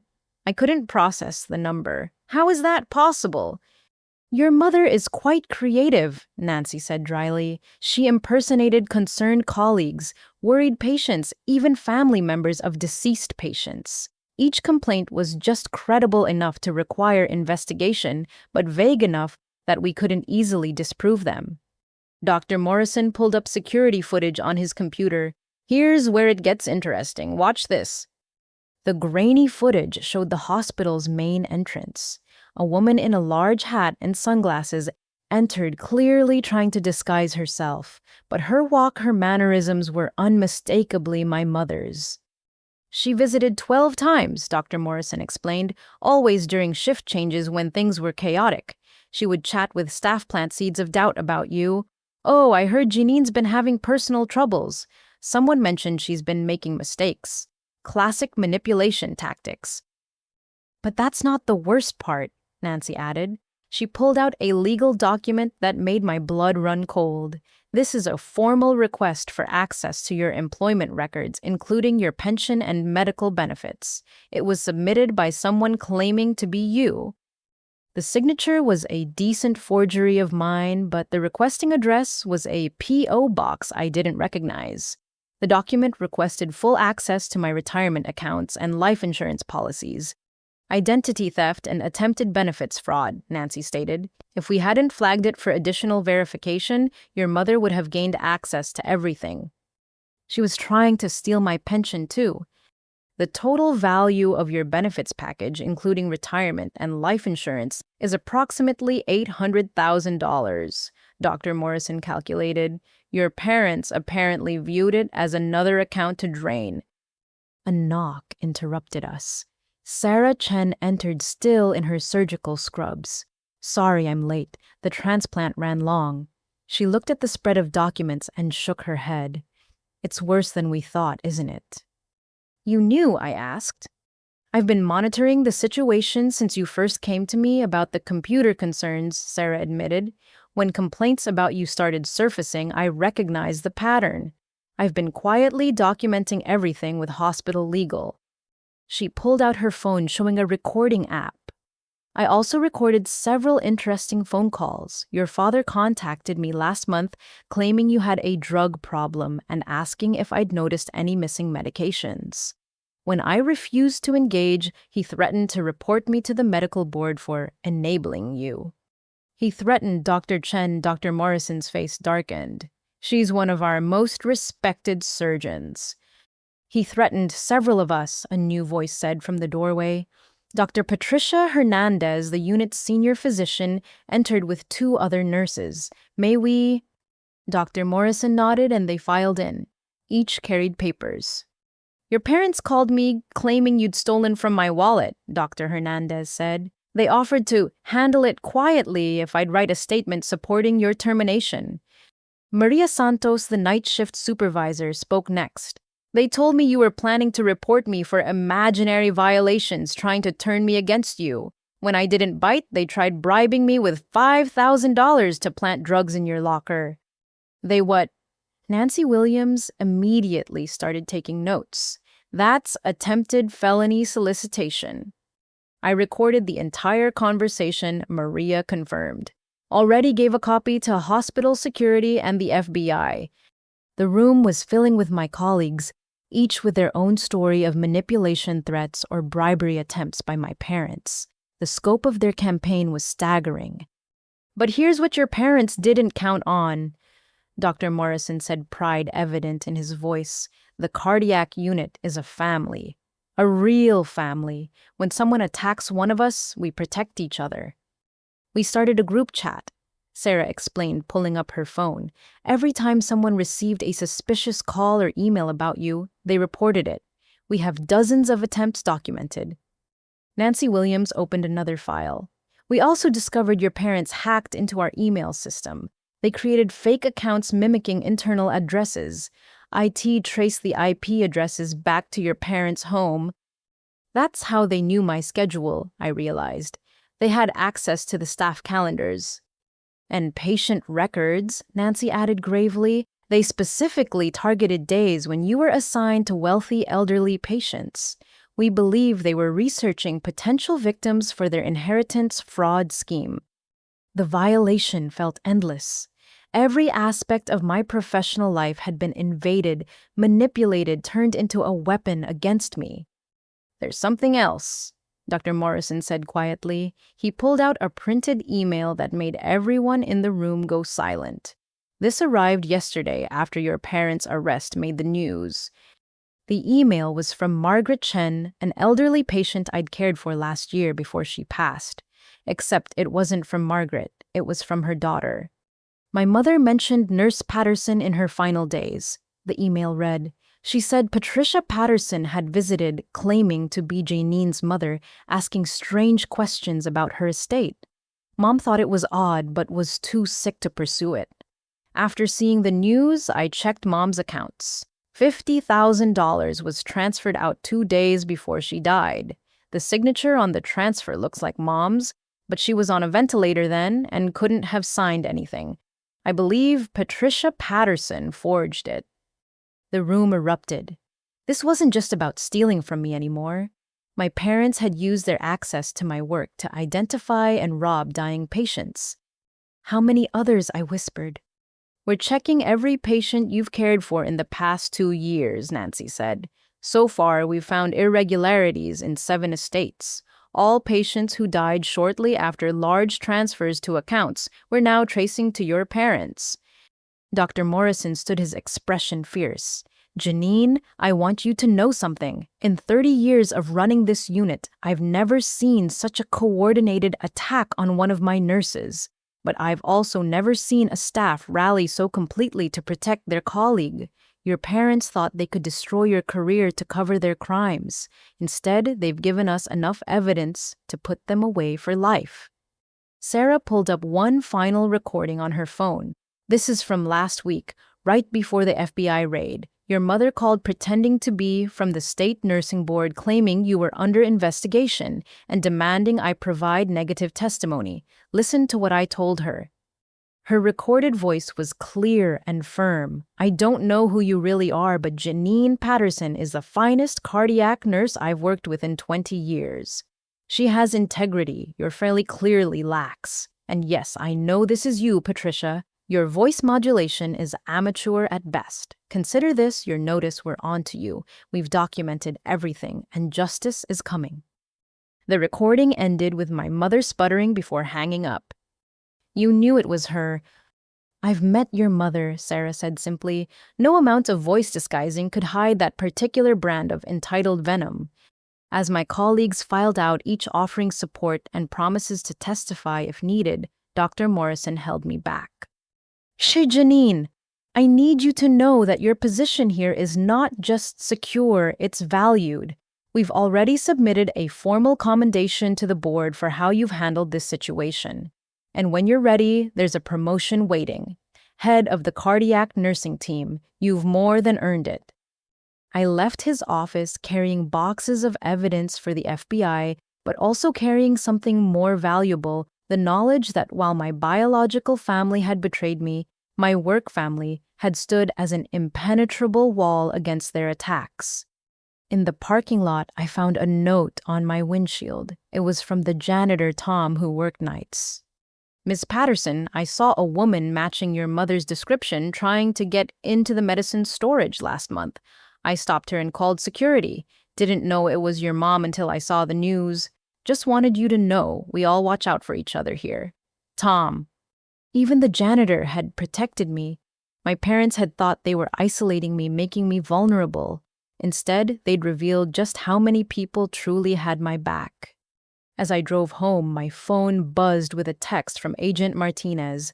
The hospital evidence is extraordinary. Each crime adds years to their sentences. Your parents didn't just steal money. They betrayed the sacred trust between nurses and vulnerable patients. No jury will forgive that. He was right. Money could sometimes be replaced. Trust, once shattered, was gone forever, and my parents had shattered the trust of everyone they touched in their desperate grab for wealth that was never theirs to take.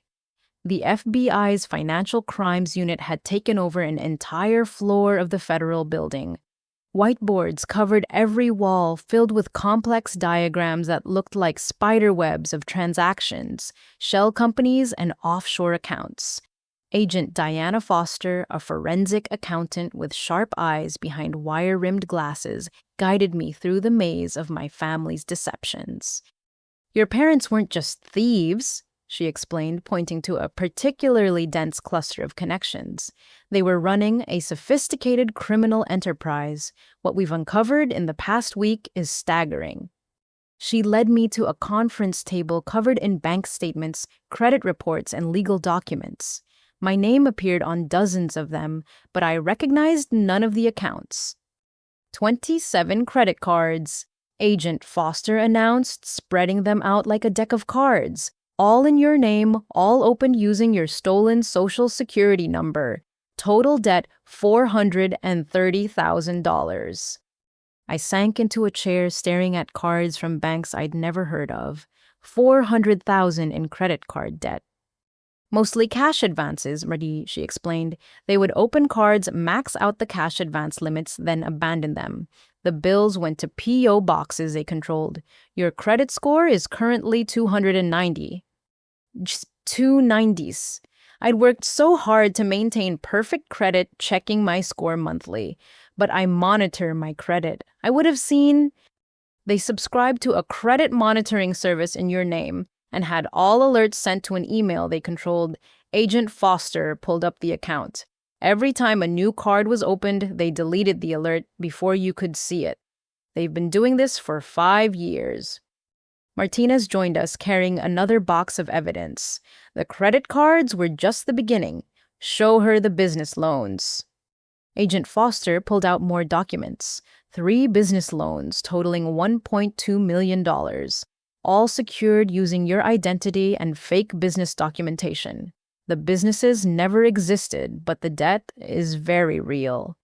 How is that even possible? Your parents had help, Martinez said grimly. Remember Linda, who you thought was your aunt? She works at a bank. She pushed through applications that should have been flagged. We arrested her this morning. Agent Foster moved to another section of documents. Now, for the really creative fraud, your parents took out life insurance policies on 16 elderly relatives. Small policies, nothing that would trigger scrutiny individually. But together, over $2 million in potential payouts. They were betting on family members dying. Some of those family members died under questionable circumstances, Martinez added quietly. We've ordered autopsies. Your great-aunt Dorothy's death was attributed to natural causes, but the timeline of her death coinciding with a large insurance payout is suspicious. The room spun as I processed the implication. You think We're investigating, Martinez said carefully, but the pattern is concerning. Elderly relatives isolated from other families' sudden health declines after your parents became involved in their care. Agent Foster pulled up a digital presentation. Let's talk about the international component. Your parents weren't just stealing domestically. The screen showed bank accounts in the Cayman Islands, Switzerland, and Cyprus. The numbers were staggering. $3 million in offshore accounts, she stated, funded by a combination of your stolen inheritance, the credit fraud, and something else we discovered. They've been selling property that doesn't belong to them. Selling property they don't own. Your grandmother owned parcels of land across 3 states, investment properties she'd accumulated over decades. Your parents have been forging deeds and selling them. 15 properties so far, total value over $4 million. Martinez pulled out a map marked with red X's. The buyers thought they were getting legitimate deals. Your parents had created an entire fake real estate company complete with websites and references. Some families have been living in homes they paid for but don't actually own. Those poor people, I whispered. It gets worse, Agent Foster said. Your brother Tyler wasn't just involved in the education fraud. He's been running his own side schemes. She pulled up Tyler's financial records. He created a fake charity for medical students from underprivileged backgrounds, collected over $300,000 in donations. The money went straight to his personal accounts. A fake charity, complete with a professional website and testimonials from students who don't exist, Martinez confirmed. He even got local businesses to sponsor fundraising events. The level of deception is remarkable for someone his age. Agent Foster moved to the next section. Now the family business. Your parents have been running a property management company for the last 10 years. Seemed legitimate on the surface, but they've been stealing from every client. The evidence was overwhelming. Security deposits never returned. Maintenance fees charged, but work never performed. Rent skimmed before reaching property owners. The theft totaled over $2 million across a decade. They had 93 rental properties under management, Agent Foster explained. Every single owner was being systematically robbed. Some elderly clients were told their properties were vacant when they actually had paying tenants. Your parents pocketed all the rent. How did no one notice? They targeted out-of-state owners, elderly clients, and foreign investors who rarely checked on their properties, Martinez explained. And when someone did complain, they had Linda at the bank create fake documentation showing the money had been transferred. Aunt Margaret appeared on the screen in a video interview from earlier that day. Her designer clothes were replaced with federal detention garb, her perfect makeup gone. They promised me $50,000 for Sarah's wedding, Margaret sobbed to the interviewer. I didn't know it was stolen money, but I helped them. I gave them information about other family members' finances. I thought we were just planning family investments. The video continued with Margaret detailing her involvement. She'd provided account numbers, social security numbers, and personal information about extended family members. In exchange, she'd received regular payments she now understood were bribes. Margaret gave them thus access to 17 additional victims, Agent Foster noted.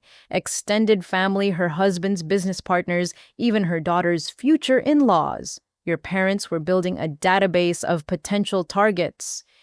Another video showed Uncle James equally distraught. The restaurant money wasn't a loan. They said if I didn't launder cash through my business, they'd report my tax issues to the IRS. I've been cooking books for them for 3 years. Your uncle's restaurant was a washing machine for stolen funds, Martinez explained. Fake catering orders, inflated supply purchases, ghost employees. We estimate over $1 million was laundered through his business. Agent Foster pulled up a final screen that made my heart stop. It was my retirement account from the hospital showing a zero balance. No, I breathed. My pension. They didn't get it, she assured me quickly. This is a fake screenshot they created to show potential co-conspirators. They were planning to drain your retirement accounts next. The hospital's security measures prevented it, but they'd mapped out exactly how to do it once they could forge enough documents. The full scope was beyond comprehension. Every aspect of my financial life had been attacked, exploited, or stolen. But more than that, they turned our entire extended family into either victims or accomplices. There's one more thing, Martinez said quietly. He pulled out a folder marked confidential. Inside were photos of my apartment taken from inside. My bedroom, my bathroom, even my closet. Timestamps showed they were taken over several months. They didn't just have digital surveillance, Martinez explained. Tyler was breaking in regularly, photographing everything, looking for hidden cash, valuable items, any financial documents the tracking software might have missed. The violation felt complete. No corner of my life had been left untouched by their greed. Current estimated total theft across all schemes. I asked, though I wasn't sure I wanted to know. Agent Foster did quick calculations. $12.7 million, and that's conservative. We're still uncovering new victims daily. The good news, Martinez added, seeing my devastation, is that we're freezing every asset we can find. The houses, cars, bank accounts, investments, everything purchased with stolen funds. Recovery won't be quick, but it will happen. And your credit can be repaired, Agent Foster assured me. Given the scope of identity theft, credit agencies will work with us to restore your score. It'll take time, but you'll recover. As I left the federal building carrying yet another box of evidence, I thought about the sheer effort my family had put into their criminal enterprise. The hours of planning, the elaborate schemes, the careful manipulation of everyone around them. They'd worked harder at stealing than most people worked at honest jobs. And for what? Now they sat in federal detention, their empire of lies collapsed, their freedom gone. They'd traded their family, their reputations, and ultimately their lives for money that was never truly theirs. My phone buzzed with a text from Sarah Chen. Your real house closing is tomorrow. Clean money, honest purchase, your fresh start. See you at 2 p.m. Tomorrow I would buy my house with money they'd never found, never stolen, never touched. While they counted days in prison, I'd be counting blessings in my new home.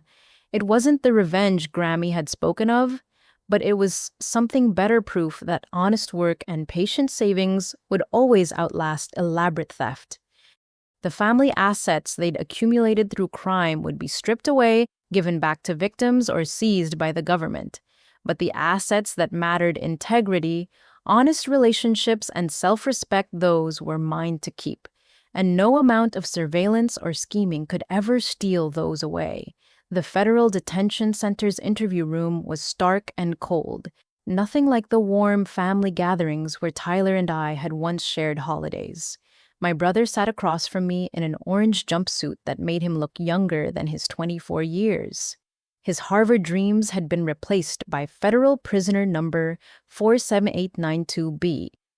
Agent Martinez and a federal prosecutor named Janet Chen sat beside me while Tyler's court-appointed attorney David Brennan flanked him. Between us sat a digital recorder and Tyler's last hope at avoiding decades in prison. Before we begin, Prosecutor Chen stated formally, Mr. Patterson, you understand you're waiving your right to remain silent in exchange for consideration in sentencing. Tyler nodded, his hands shaking as he signed the agreement. When he finally looked at me, I saw something I'd never seen before in my brother's eyes, genuine fear. Jeannine, his voice cracked, I need you to know something before I start. Everything I'm about to tell you is true. No more lies. No more games. Just talk, Tyler, I said, surprised by how steady my own voice sounded. He took a deep breath and began. It started when I was 17, senior year of high school. I'd just gotten rejected from Princeton, Yale, and Harvard. Dad went ballistic, said I was an embarrassment to the Patterson name. Tyler pulled out a worn notebook from his belongings box. I started keeping journals. Every conversation, every threat, every manipulation. I knew something was wrong with our family, but I didn't know how deep it went. He opened to the first page dated 5 years ago. Dad brought me into his office that night, showed me your college transcripts, your scholarship letters, your bank statements. He'd been monitoring you since you left for college. Since college? That was over a decade ago. He showed me spreadsheets tracking every dollar you earned, every test score, every achievement. He called it the Jeannine file, said you were hoarding success that belonged to the family. Prosecutor Chen leaned forward. Tell us about the criminal activities. Tyler flipped through pages. At first, it was small stuff. Dad had me follow. You take photos of where you lived, who you dated. He wanted leverage. Mom called it insurance in case you ever cut us off financially. But you were just 17, I said, trying to reconcile this with the brother I thought I knew. 17 and desperate for their approval, Tyler replied bitterly. Every time I did something they asked, they'd compare me to you less. Tell me I was finally contributing to the family. It was like a drug. He showed a page covered in technical diagrams. Dad's gambling problem was worse than you knew. He owed $300,000 to some very dangerous people. That's when they decided to monetize their surveillance of you. Tell us about the tracking software, Martinez prompted. Tyler pulled out a flash drive. Everything's on here. The software, the installation logs the backdoor codes. Dad didn't buy it from some dark website. He hired a guy named Viktor Kozlov, a Russian hacker who specialized in family surveillance tools. Kozlov. Martinez's eyes sharpened. We've been tracking him for years. Dad paid him $50,000 for a custom program, Tyler continued. It wasn't just keylogging. It captured everything: screen recordings, webcam activation, microphone access, GPS tracking from your phone. Victor called it total family control. He scrolled to another entry. But here's what Dad didn't know. Victor built a backdoor into the software. He was collecting data from everyone who used his programs, building profiles for identity theft. Dad thought he was spying on you, but Victor was spying on all of us. Show them the recordings, Tyler's attorney urged. Tyler pulled out a small device. I started recording our planning sessions 2 years ago. I was getting scared. The stakes kept escalating and I wanted protection. He pressed play on the first recording. My parents' voices filled the room, discussing their plans with chilling casualness. The Medicare fraud money is perfect, my mother's voice said. Once we filter it through Jeannine's accounts, it'll look like she's a thief. If anything goes wrong, she takes the fall. We need more than the $390, my father added. The Sedona property renovations are over budget. Tyler, how much does she have in the investment accounts? About $2 million, Tyler's recorded voice responded, but it's harder to access. Different authentication. We'll figure it out, my mother said confidently. We always do. Tyler stopped the recording, tears streaming down his face. There are hours of these. They planned everything, including setting you up to take the blame if they got caught. Prosecutor Chen took notes rapidly. Tell us about the Harvard fraud. Tyler's shoulders slumped. I never wanted to be a doctor. I wanted to study music composition. But Dad said musicians were failures, disappointments to the Patterson legacy. When I didn't get into Harvard legitimately, he went crazy. He flipped to another section. Dr. Richard Vaughn approached them at a charity function, said he could guarantee admission for the right price.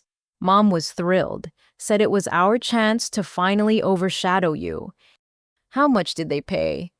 Initial payment was $200,000 for the stolen identity and test scores, then $500,000 to Harvard as a donation, plus $50,000 to Vaughn for ongoing support, all from money they stole from you and Grammy. Tyler showed photos of documents, but I kept copies of everything. The forged transcripts, the fake recommendation letters, even recordings of Vaughn coaching me on Marcus Williams' life story. I knew it was wrong, but I was trapped. Trapped how I asked. Dad said if I didn't go along with it, he'd frame me for the thefts they'd already committed, show the police how I'd been breaking into your apartment, make it look like a jealous brother acting alone. I was 18 when that started, terrified, so I played along while documenting everything. He pulled out another recording device. This one's from last month, right before the theft. My father's voice was clear and cold. After we drain Jeannine's accounts, we'll need her to keep working to fund Tyler's practice. Patricia makes sure those workplace complaints escalate. We need leverage to force her cooperation. What if she goes to the police? My mother asked. With what proof everything's in her name? The credit cards, the loans, even the access to the Medicare funds. If she talks, she implicates herself. It's perfect.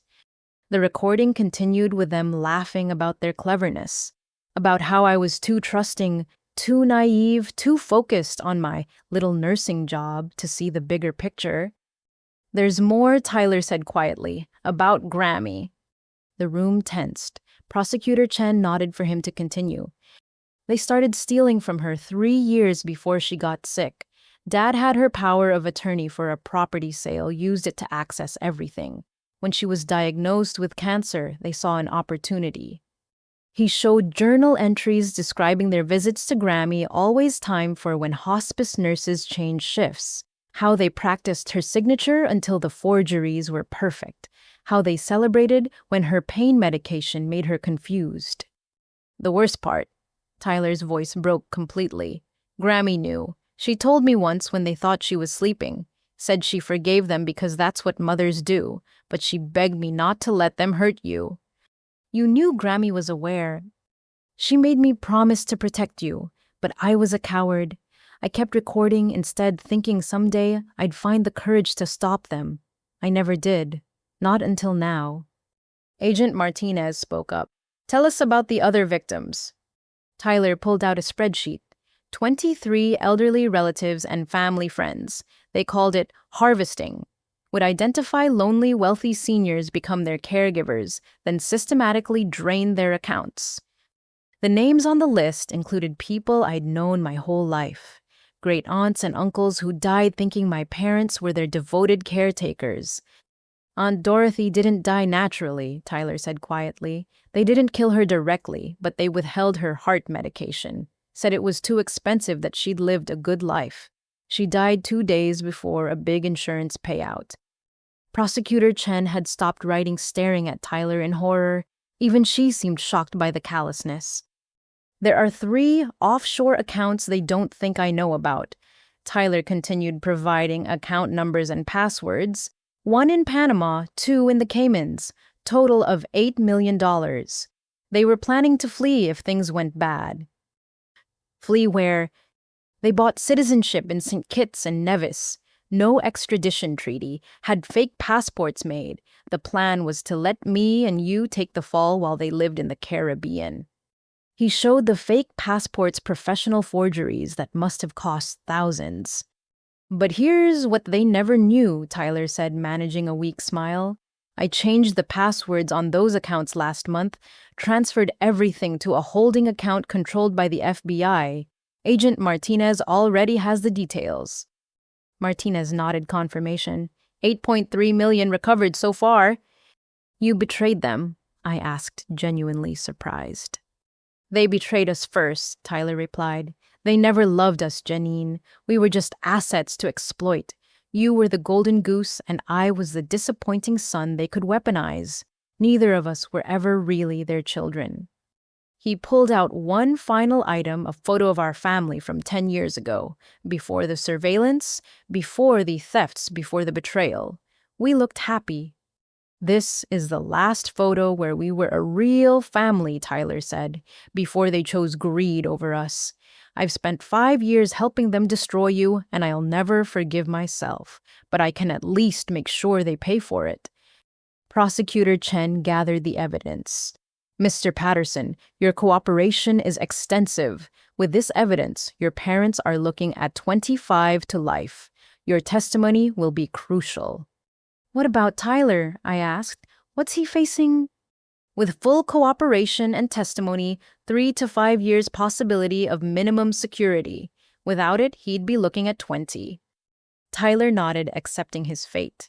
It's more mercy than I deserve. As the guards prepared to take him back to his cell, Tyler looked at me one last time. Jeannine, that house you're buying tomorrow, live in it. Be happy, have the life they tried to steal. And maybe when I get out, if you can forgive me, I'd like to see it. Tyler, I called as they led him away. He turned. Thank you for finally choosing truth over them. He nodded, tears fresh on his face, and then he was gone. Prosecutor Chen packed up the evidence, hours of recordings and years of documentation that would ensure my parents never hurt anyone again. Your brother's conscience might have come late, Ms. Patterson, but it came. That's more than we can say for your parents. As I left the detention center, I thought about Tyler's words. We'd never really been their children, just assets to exploit. But in the end, their greed had cost them everything: their freedom, their reputation, and the 2 people who might have loved them despite it all. Tomorrow, I would close on my house. Tyler would begin serving his time, and our parents would start learning that all the money in the world couldn't buy back the family they'd thrown away. 3 months had passed since Tyler's confession, and the federal case against my parents had grown into a massive investigation spanning multiple states. But Agent Martinez had called with an unusual request. They needed my help for one final operation.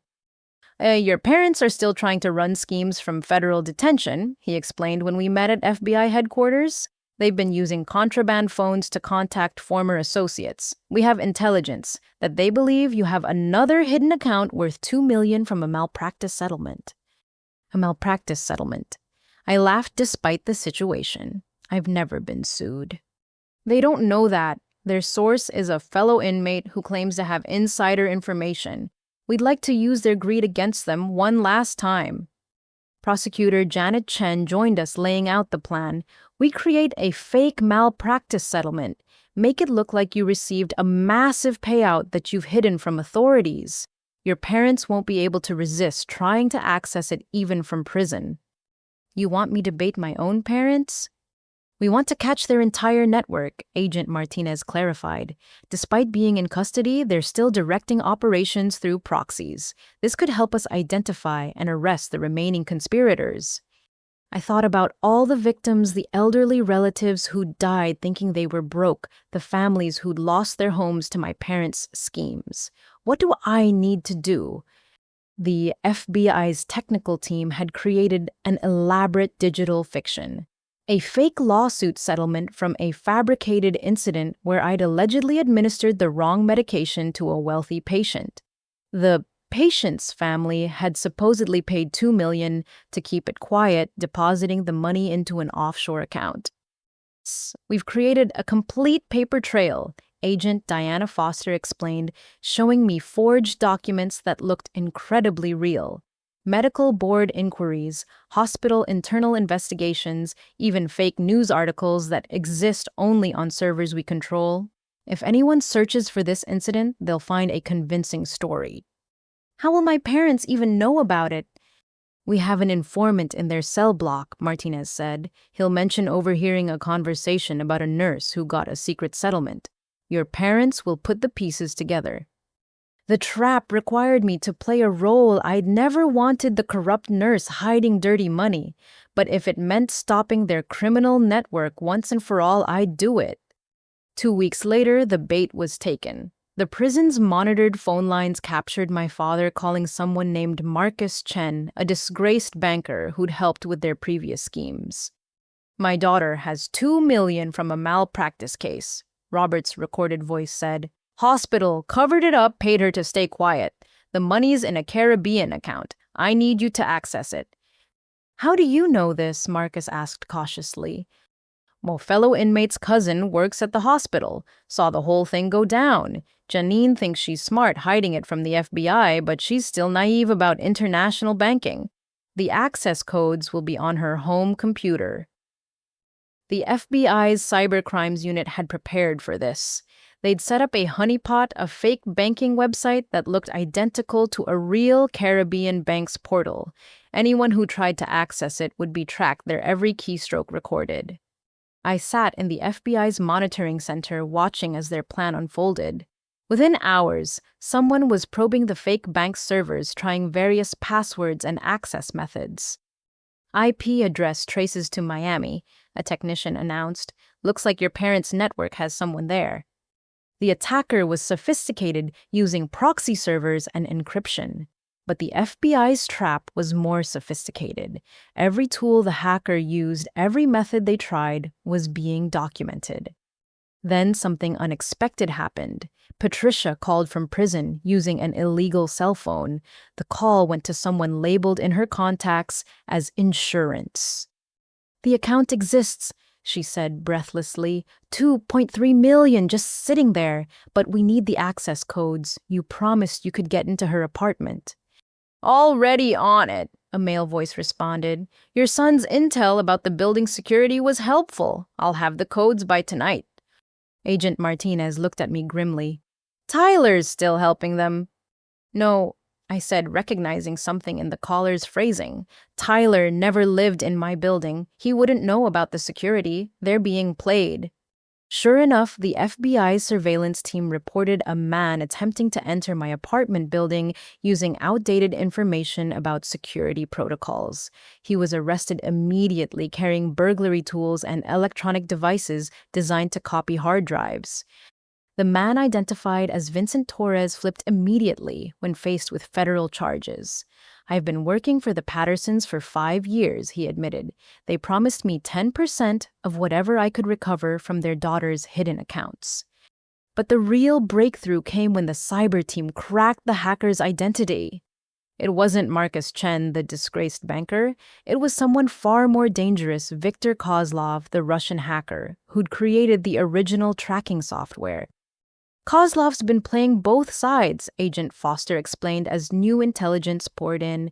He sold your parents the spyware, then used it to spy on them. He has recordings of every criminal conspiracy they discussed near their computers. Why would he help them now? He's not helping them. He's robbing them, Martinez realized. He knows about their offshore accounts through the spyware. This fake malpractice settlement is his way of getting your parents to reveal their remaining hidden assets. The FBI launched a massive coordinated operation. Teams in Miami arrested Torres and 3 other conspirators who'd been managing my parents' remaining schemes.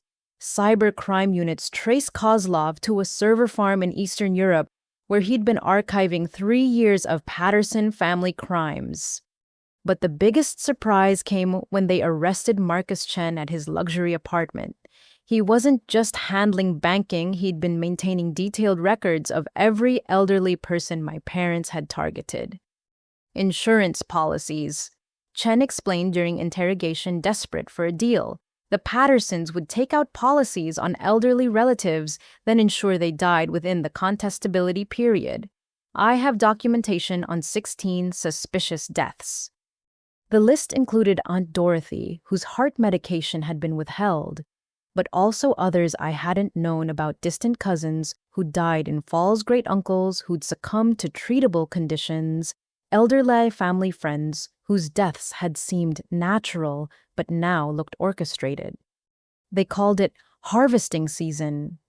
Chen continued providing bank records showing insurance payouts totaling over $6 million. Patricia would befriend them, become their caregiver, then create situations where death was likely but not obviously murder. A missed medication here, a delayed emergency call there.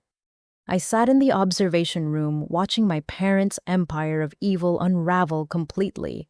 They weren't just thieves. They were serial killers who'd weaponized elder care for profit. Back in prison, my parents made one final mistake. Believing their network was still intact, they tried to activate what they thought was their escape plan. Using contraband phones, they contacted what they believed were loyal associates holding emergency funds. Instead, they reached FBI agents who'd taken over those accounts. Every call was recorded, every instruction documented. They revealed the locations of hidden safety deposit boxes, cryptocurrency wallets, and even physical gold buried on various properties. Final tally. I asked Agent Martinez as the operation concluded. 47 individuals arrested across 12 states, $6 million in insurance fraud recovered, 8 suspicious deaths now being investigated as homicides, and thanks to Kozlov's archived recording evidence of crimes going back 15 years. What about Kozlov?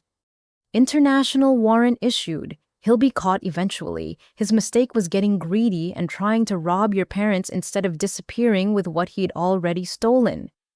The fake malpractice account had worked better than anyone imagined. Like moths to a flame, every remaining member of my parents' criminal network had been drawn to it, revealing themselves in their greed. There's something else, Prosecutor Chen said, joining us with a satisfied expression. Your parents just got the news that their entire legal team has withdrawn from their case. Seems the lawyers realized they were being paid with stolen money. Your parents will have court-appointed defenders from now on. That evening, I sat in my new home, the one I'd bought with honestly earned money while my parents schemed from their cells. The FBI had installed security systems after the attempted break-in, but I felt safer knowing their network was finally destroyed. My phone rang. It was Tyler calling from minimum security prison where he was serving his sentence. I heard about the sting, he said. I want you to know when they contacted me trying to get information about your apartment. I gave them fake details, old security codes, wrong apartment number. I knew it had to be a trap. You helped. I'm done helping them hurt you or anyone. I'm taking accounting courses here, learning to spot financial fraud. When I get out, maybe I can help prevent what they did to others. As we talked, I realized Tyler might actually emerge from this a better person. Prison was teaching him what our parents never had: accountability, honesty, and the value of earned achievements over stolen ones. The sting operation had done more than catch criminals. It had exposed the full horror of what greed could drive people to do. My parents hadn't just stolen money. They'd stolen lives, futures, and final years from vulnerable people who'd trusted them. But their greed had also been their downfall.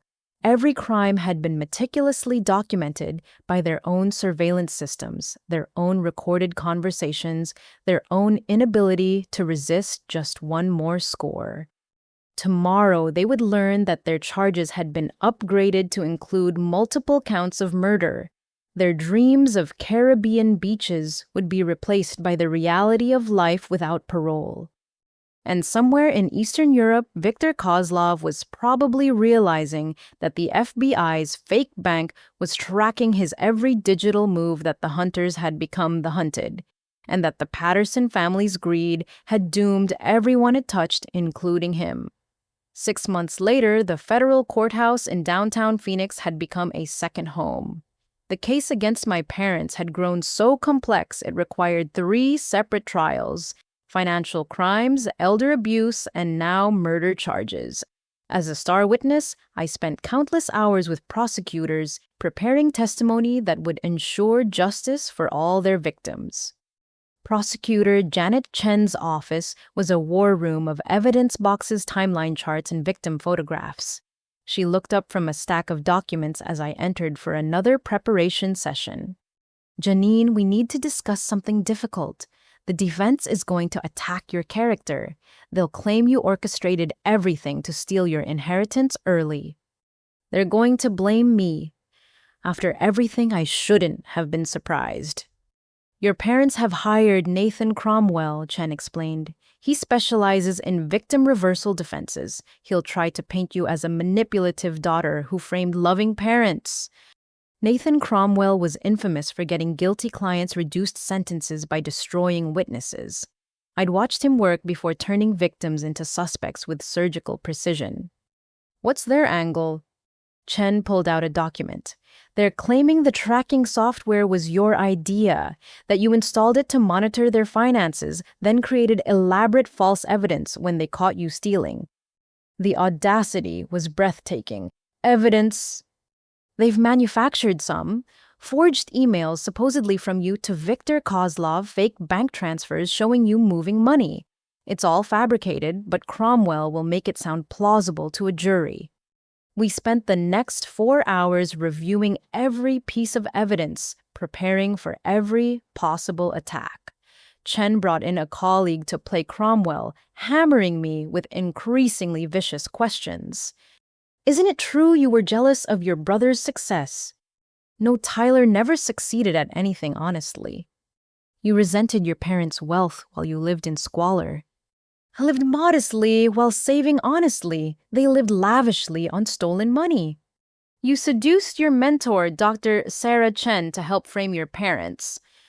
That one made me angry. Dr. Chen is a respected surgeon and happily married. She helped me because she recognized financial abuse, not because of some fictional romance. The mock cross-examination continued for hours, each question designed to shake me, make me appear unstable or vindictive. But Chen had coached me well. "Stick to facts, don't get emotional, let the evidence speak." "The jury needs to see you as credible and sympathetic," Chen explained during a break. "Cromwell will try to trigger an outburst.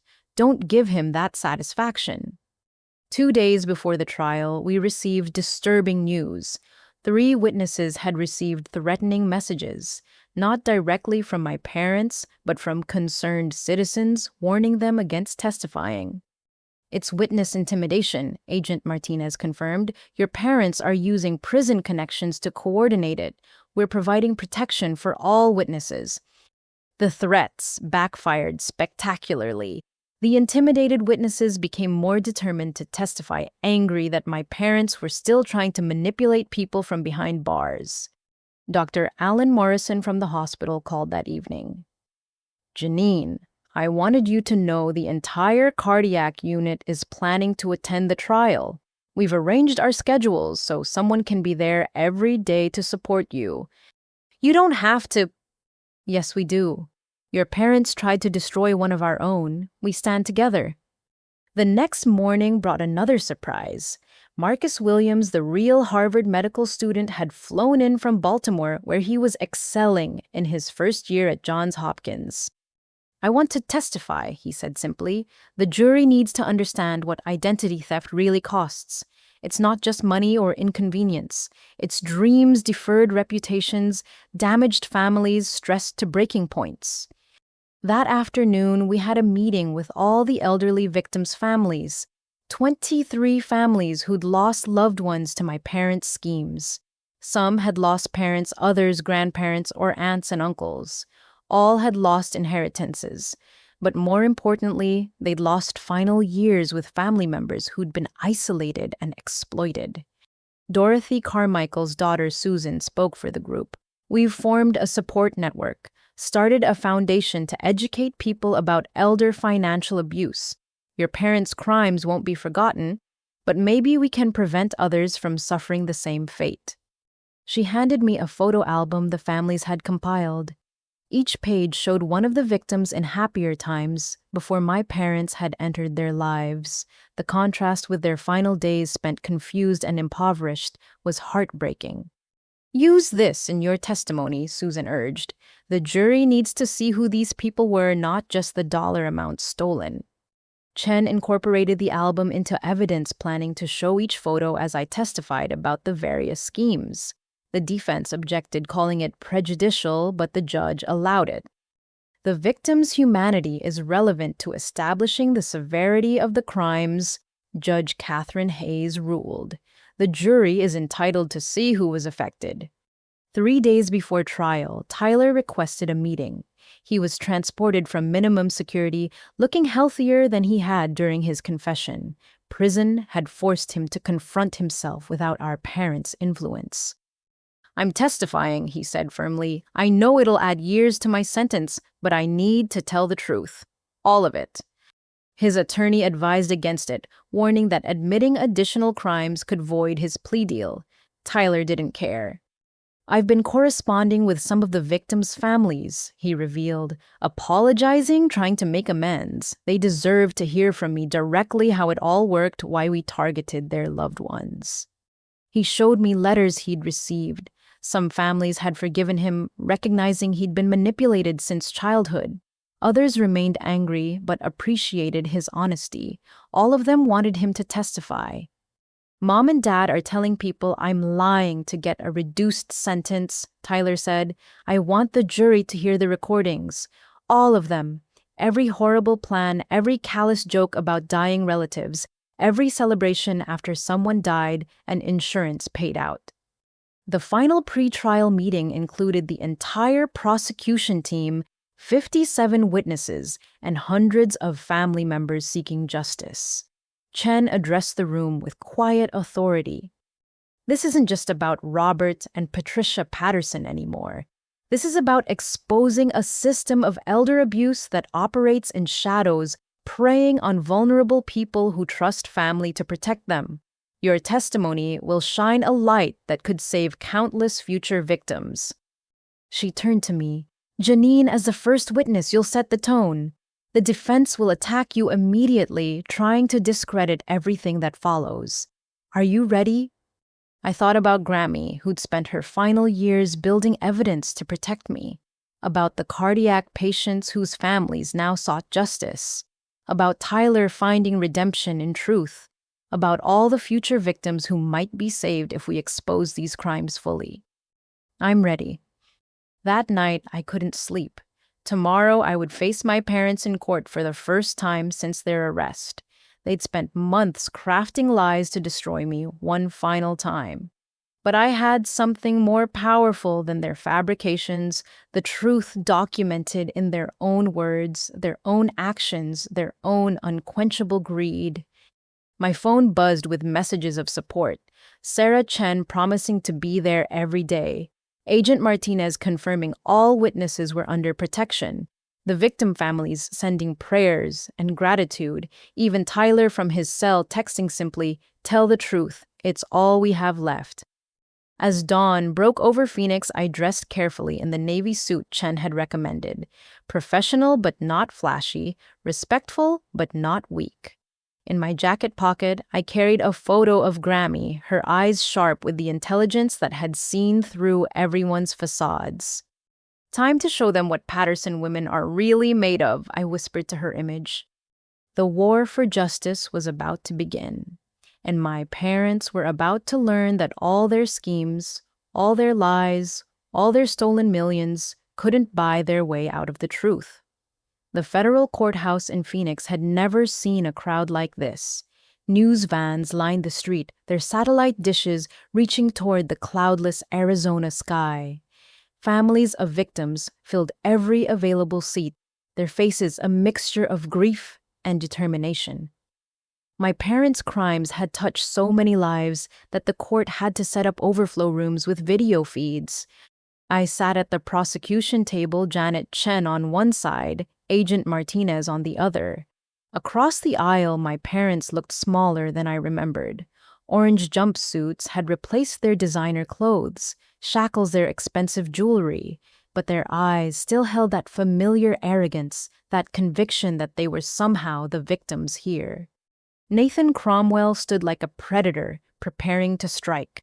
His $1,000 suit and silver hair gave him an air of authority that had swayed countless juries. But today, he faced something different, a mountain of evidence so overwhelming that even his skills might not be enough. Judge Catherine Hayes called the court to order. A former prosecutor herself, she had a reputation for running a tight courtroom and little patience for theatrics. The prosecution may call its first witness. The state calls Jeannine Patterson. The walk to the witness stand felt like miles. I passed the victims' families, their encouraging nods, giving me strength. My hand was steady as I took the oath, promising to tell the truth, the whole truth, and nothing but the truth. Chen approached with a calm demeanor. "Ms. Patterson, please tell the court about discovering your savings had been stolen." I described that morning, the denied payment, the empty account, the realization that 10 years of sacrifice had vanished. The jury listened intently, several nodding, as I explained the double shifts, the tiny apartment, the dream of homeownership destroyed. "What did you discover when you confronted your parents?" Step by step, I walked through the revelation of the tracking software, the surveillance, the 3-year violation of privacy. Chen introduced exhibits, screenshots of the spyware photos of my parents' champagne breakfast while celebrating their theft. The PowerPoint presentation planning to drain my future earnings. Objection. Cromwell rose. Prejudicial characterization. My clients were engaged in family financial planning. Overruled, Judge Hayes said firmly. The witness is describing what she observed. Chen continued methodically building the foundation. Each piece of evidence was entered carefully, creating an undeniable record. Then she played the first recording, my parents' voices filling the courtroom as they discussed making me take the fall for Medicare fraud. Patricia visibly flinched at hearing her own words. Robert tried to maintain his composure, but his hands trembled on the defense table. Now, Chen said, "Please tell us about your grandmother's letter." I read Grammy's words aloud, my voice breaking only slightly as I described her secret investigation, her knowledge of their thefts, her elaborate protection plan. The blue journal was entered into evidence, its pages of meticulous documentation shown on courtroom screens. Several jury members wiped away tears as I read Grammy's description of Robert stealing her cancer treatment funds, leaving her in unnecessary pain while he gambled away her final comfort. Cromwell's cross-examination began like a scalpel, cut precise and sharp. Miss Patterson, isn't it true you've always resented your parents' success? They had no legitimate success to resent. Everything they had was stolen. You were jealous of the attention Tyler received. I was horrified by the crimes committed to give him that attention. Cromwell produced documents with a flourish.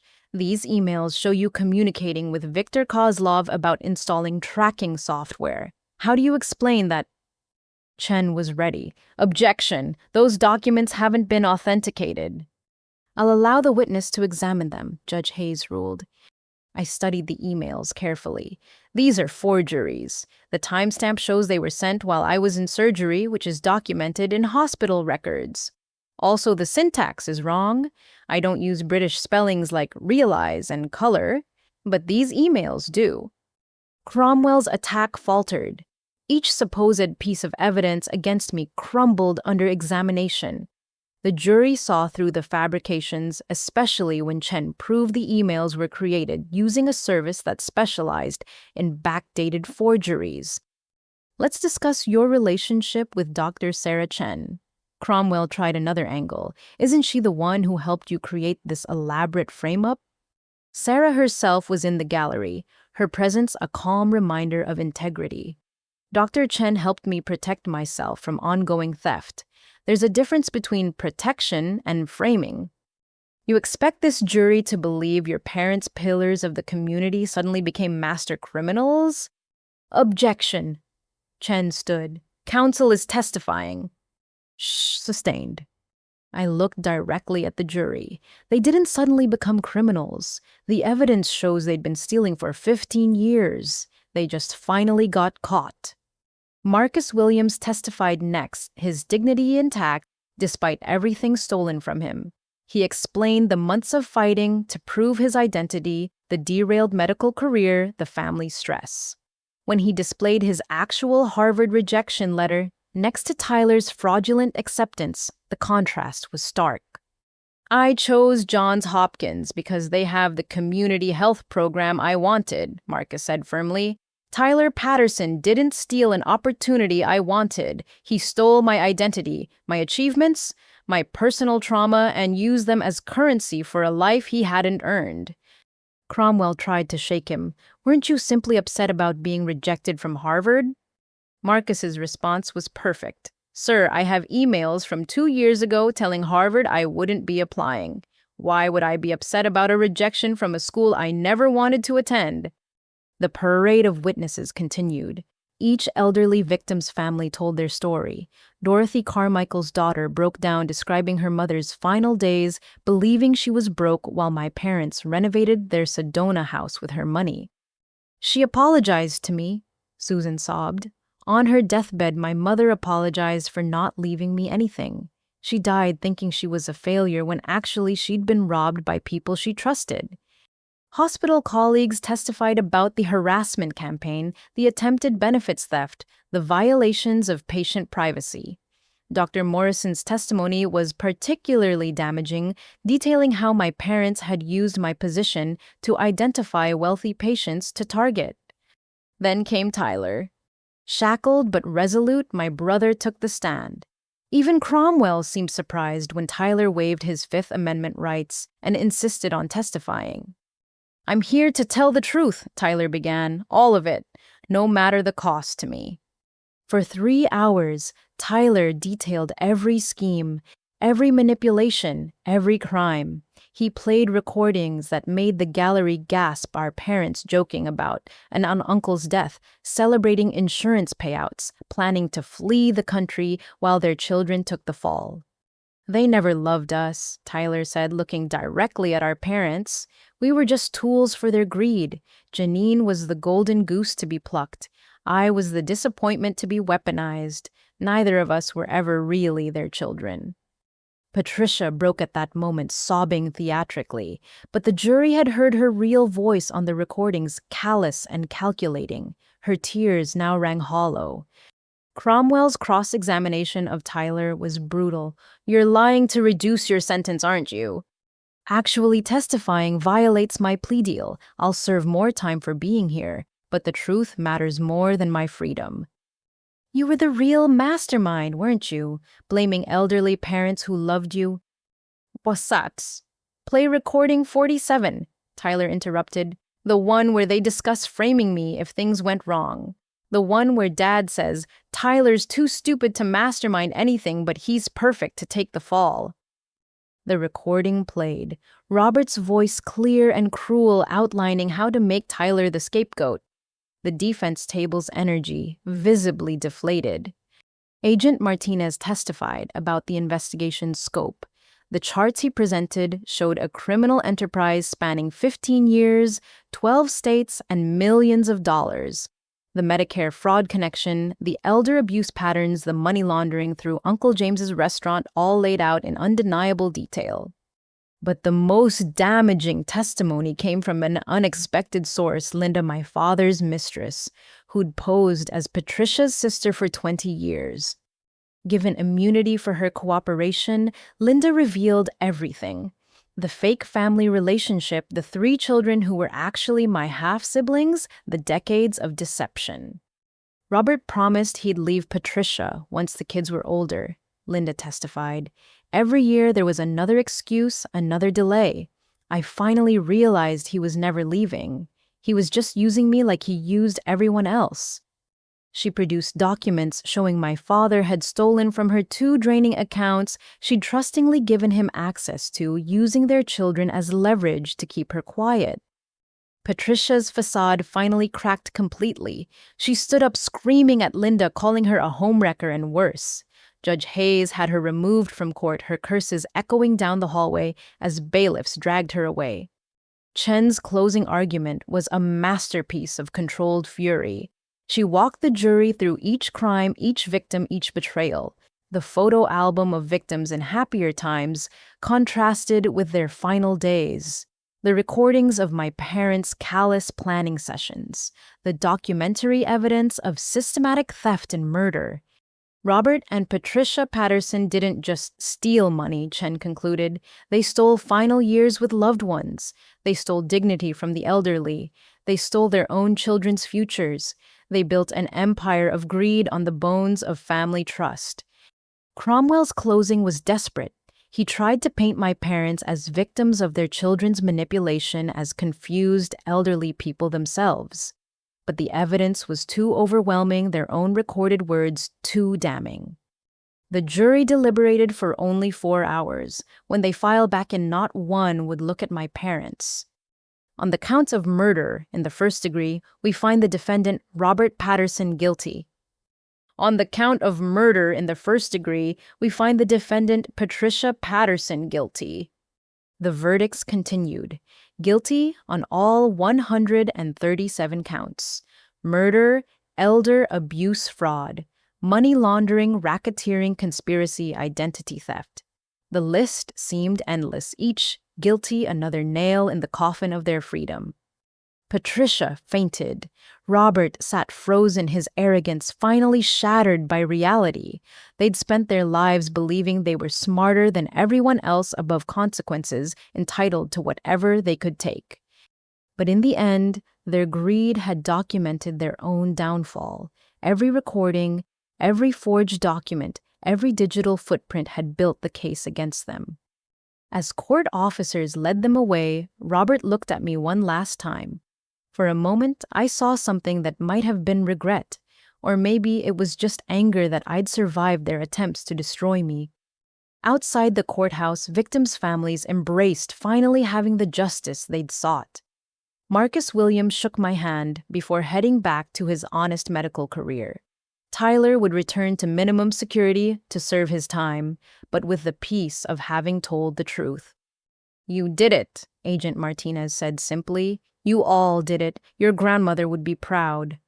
As the sun set over Phoenix, painting the sky in shades of justice, I thought about the long journey from that morning when I discovered my empty account.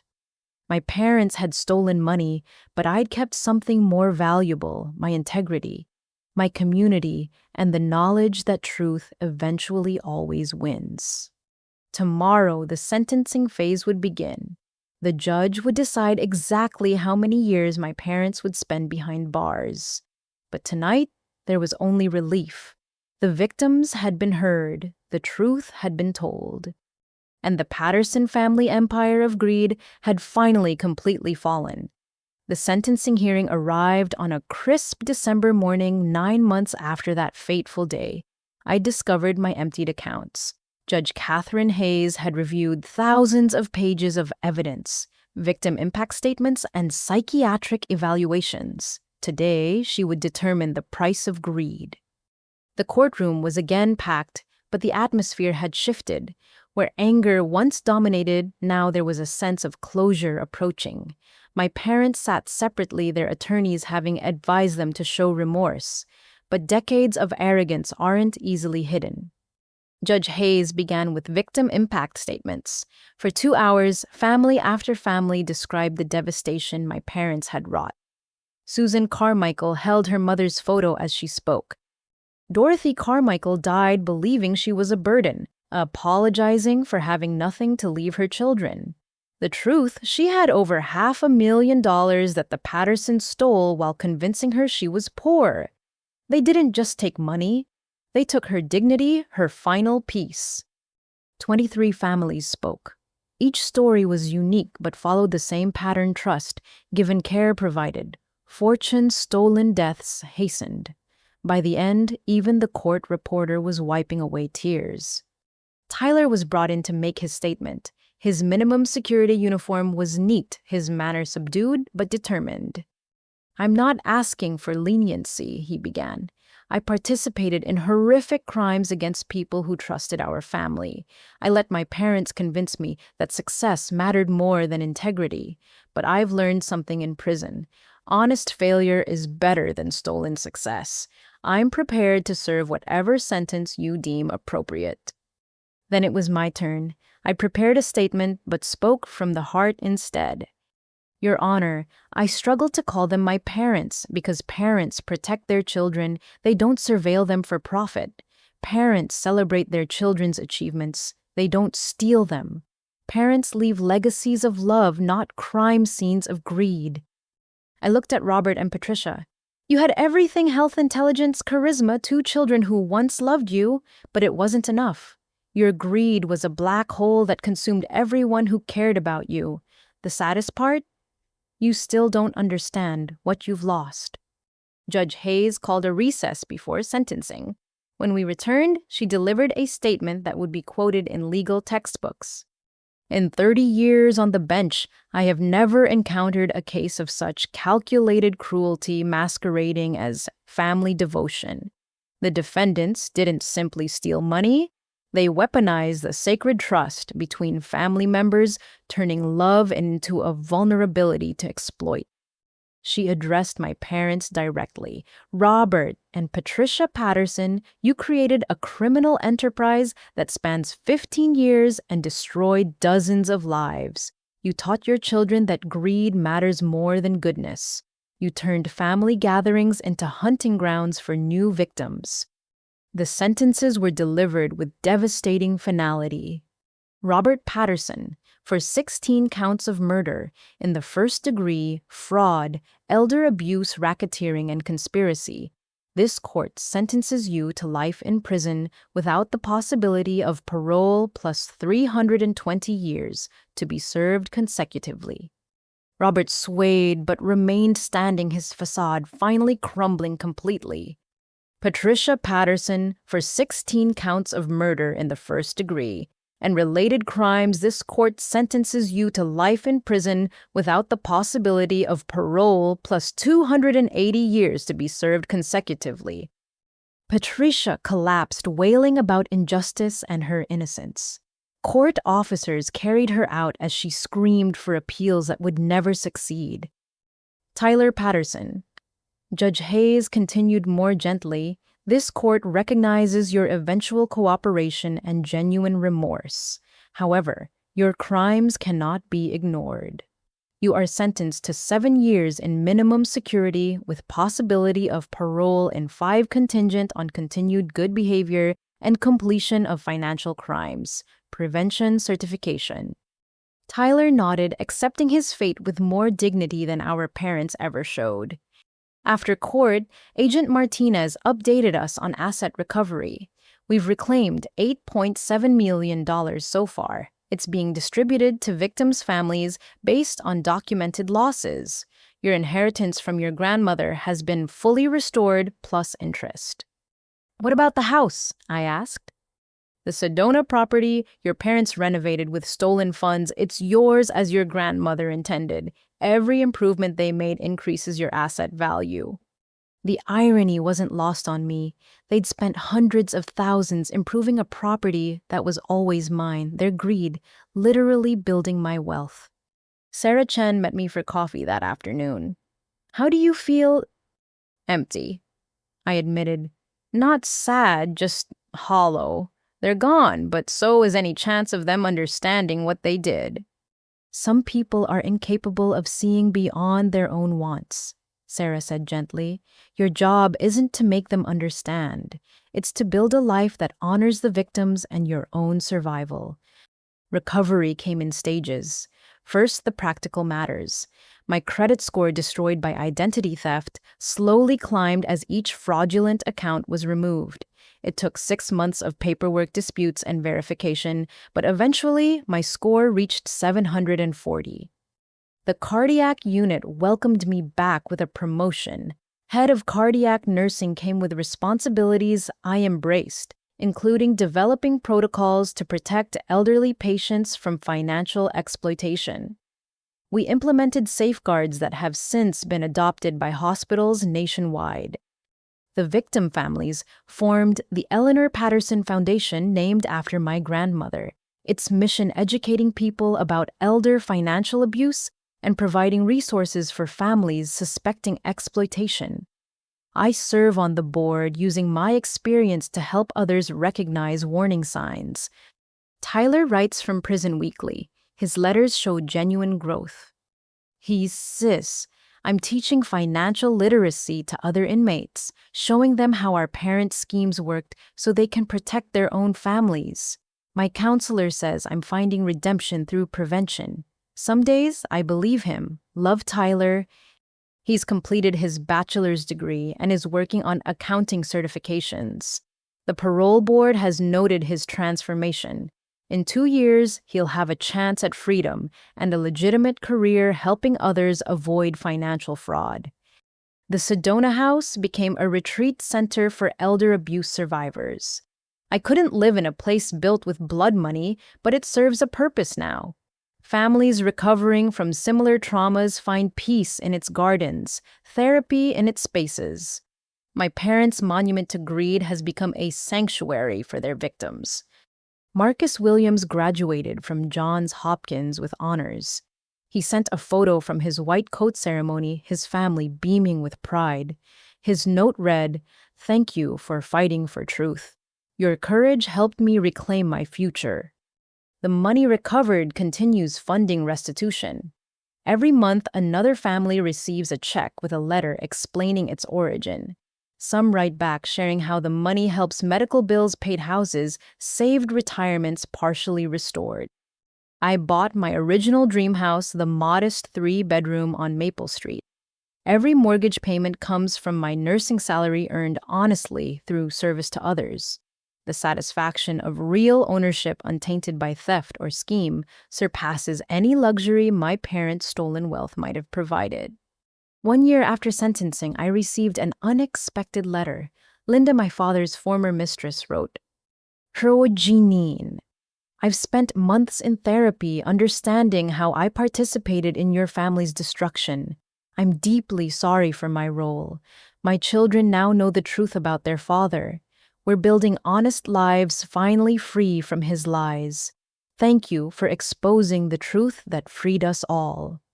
Even she had found redemption in the truth's revelation.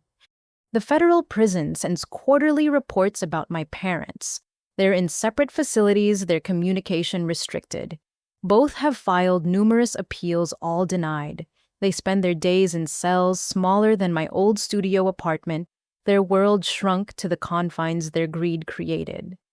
Patricia works in the prison laundry. Robert shelves books in the library. They earn cents per hour, experiencing the value of honest work for the first time. Guards report they still proclaim innocence, still blame their children, still believe they're victims. Some prisons are made of concrete and steel, others are built from inability to acknowledge truth. As I write this, 3 years have passed since discovering my emptied accounts. My life has rebuilt stronger than before. Honest work provides steady income. Real friendships offer genuine support. The cardiac unit feels like family because we protect each other without exploitation. Tyler will be released next year. He has job offers from forensic accounting firms impressed by his insider knowledge of financial crimes. His parole officer believes he'll succeed, citing his genuine transformation and desire to prevent others' victimization. I spent my whole life trying to meet our parents' impossible standards through shortcuts. Tyler wrote recently, "Now I'm learning the satisfaction of earning things honestly, even if it takes longer. Maybe especially because it takes longer." The Patterson family name, once associated with prominence in Phoenix society, now appears in textbooks as a case study in criminal enterprise and elder abuse. Law schools examine the trial transcripts. Financial crimes units study the money laundering methods. Elder care facilities use our story as a warning. But I've reclaimed my own version of the Patterson name. When patients' families thank me for compassionate care, when colleagues trust me with responsibilities, when friends gather in my honestly purchased home, I'm building a different legacy. My grandmother's portrait hangs in my living room, her sharp eyes seeming to approve. Beside it hangs the photo album the victims' families created, reminding me daily why the fight was necessary.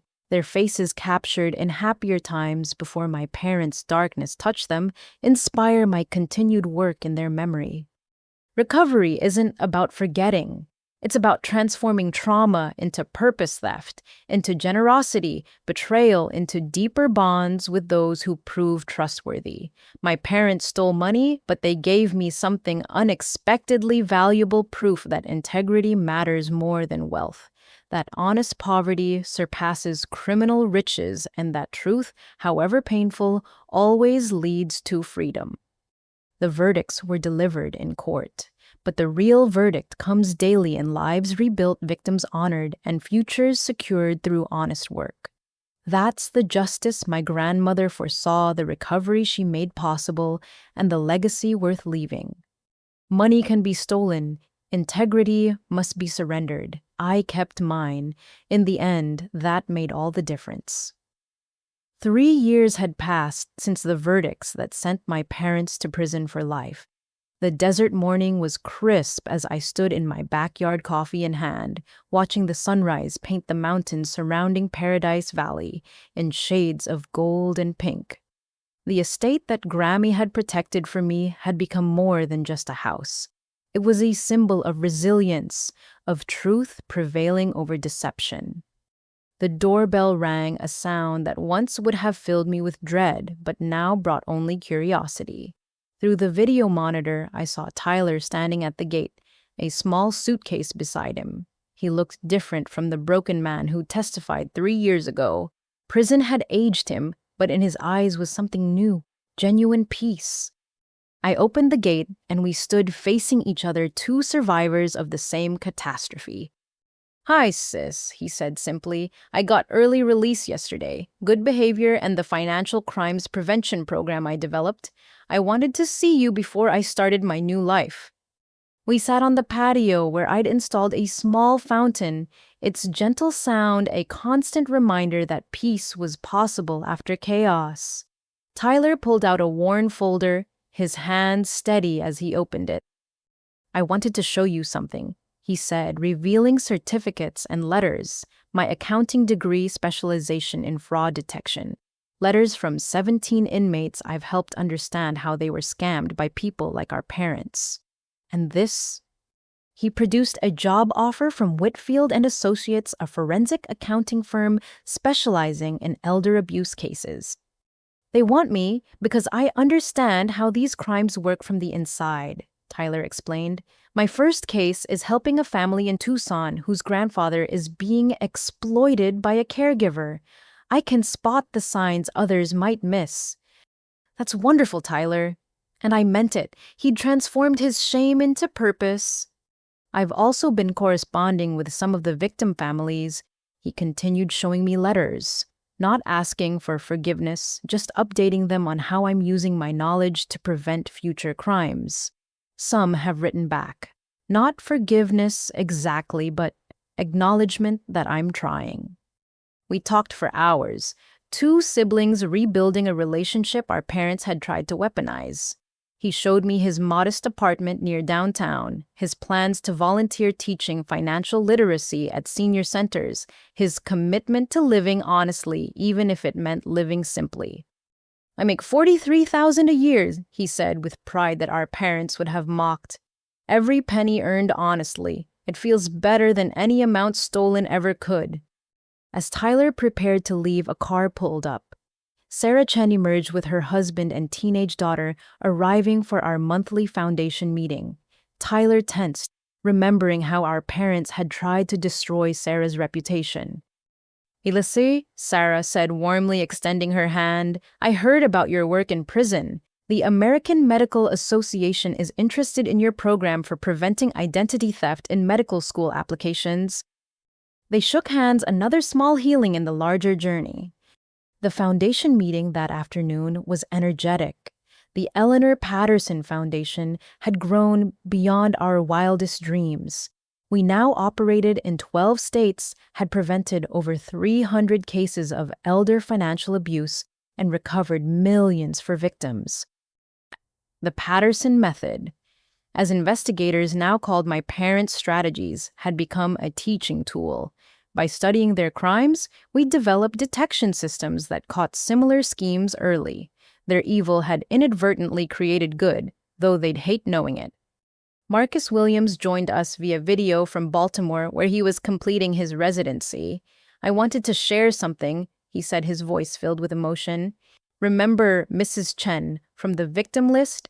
The elderly woman your parents stole from while she was dying. We nodded, remembering the particularly cruel theft. Her grandson reached out to me. He's pre-med at Howard, my alma mater. I've become his mentor. He said knowing that some good came from his grandmother's suffering helps his family heal. We're creating a scholarship in her name for students interested in protecting vulnerable populations. These connections, these ways victims found to transform pain into purpose, happened regularly now. Our tragedy had become a web of support and prevention. That evening, I hosted a dinner party. My home, once a symbol of my parents' greed, now regularly filled with chosen family. Colleagues from the hospital, fellow foundation board members, neighbors who'd become friends, all gathered around my dining table. Dr. Morrison raised a glass. To Jeannine, who showed us that integrity isn't just about being honest when it's easy, but standing firm when your own family tries to destroy you. As laughter filled the room, I thought about my parents in their separate prisons. Recent reports indicated they still proclaimed innocence, still blamed everyone but themselves. Patricia had started a prison ministry, though guards reported she used it mainly to complain about her situation. Robert worked in the prison library, telling anyone who'd listen about his successful children who'd betrayed him. They'd never understand what they'd lost. Not just freedom or wealth, but the possibility of genuine connection, of being truly seen and still loved. Their greed had been a wall that kept out everything meaningful. A week later, I received an unexpected call. The FBI had arrested Viktor Kozlov, the Russian hacker who'd created the surveillance software. He'd been caught trying to sell similar programs to other families, planning inheritance theft. Your case led us to him, Agent Martinez explained. He kept records of every family using his software. We've prevented dozens of similar crimes. Your parents' greed exposed an entire network. Even in prison, their crimes kept unraveling, revealing new victims and preventing future ones. Tyler started his new job sending updates about cases where his insider knowledge helped families recognize exploitation. One elderly man in Scottsdale had been about to sign over his house to a caring neighbor who'd isolated him from family. Tyler spotted the manipulation tactics immediately. The neighbor was using the same language Mom used, Tyler reported, about family obligation, about not being selfish with wealth. I recorded the conversation and the authorities intervened. The man's safe now reunited with his real family. Each save felt like a small redemption, a balance slowly tipping toward justice. The foundation's annual gala attracted hundreds of supporters, families who'd been helped professionals learning to spot abuse law enforcement officials using our resources. The keynote speaker was Dorothy Carmichael's daughter, Susan. "The Patterson family stole from my mother," Susan said from the podium, "but their daughter gave us something back, the tools to ensure this never happens to another family. Evil created this problem. Good is solving it." The applause was thunderous, but I slipped out to the garden. These events, while necessary for fundraising, always overwhelmed me. I preferred the quiet work of individual cases, the small victories over large celebrations. "Hiding from your own success," a familiar voice asked. Tyler had followed me out wearing the first suit he'd bought with honest money. "It feels strange being celebrated for surviving our parents," I admitted. "You did more than survive," Tyler corrected. "You transformed their weapon into a shield for others. That's worth celebrating." We stood together, siblings united not by blood, but by choice and shared purpose. Inside, people were donating generously to prevent future crimes. Outside, the desert stars reminded us that darkness makes light more visible. My phone buzzed with a text from a number I didn't recognize. The message was simple. "Ms. Patterson, I'm a nurse in Ohio. Used your protocols to spot a family trying to steal from my patient. Authorities involved patient safe. Thank you for sharing your story." These messages came regularly now. Nurses, social workers, bank tellers, and others who'd learned to recognize the signs because we'd made our pain public. Each save was a victory my parents' greed had made possible.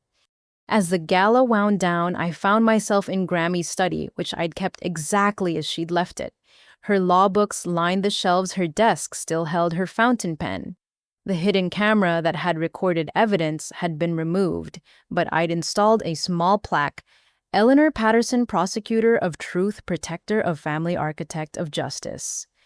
Her ghost felt peaceful here, satisfied that her planning had worked, that her granddaughter had not only survived, but thrived.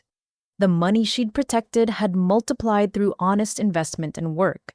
The values she'd tried to instill had finally taken root in ground cleared of deception.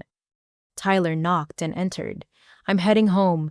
Just wanted to say thank you for testifying for my early release, for believing I could change, for showing me that honest failure beats stolen success."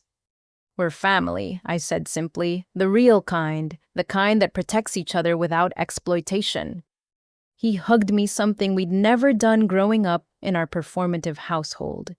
Then he left for his honest life, his small apartment, his meaningful work.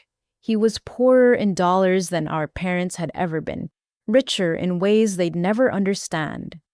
Alone in Grammy's study, I pulled out paper and pen, writing in longhand as she'd taught me.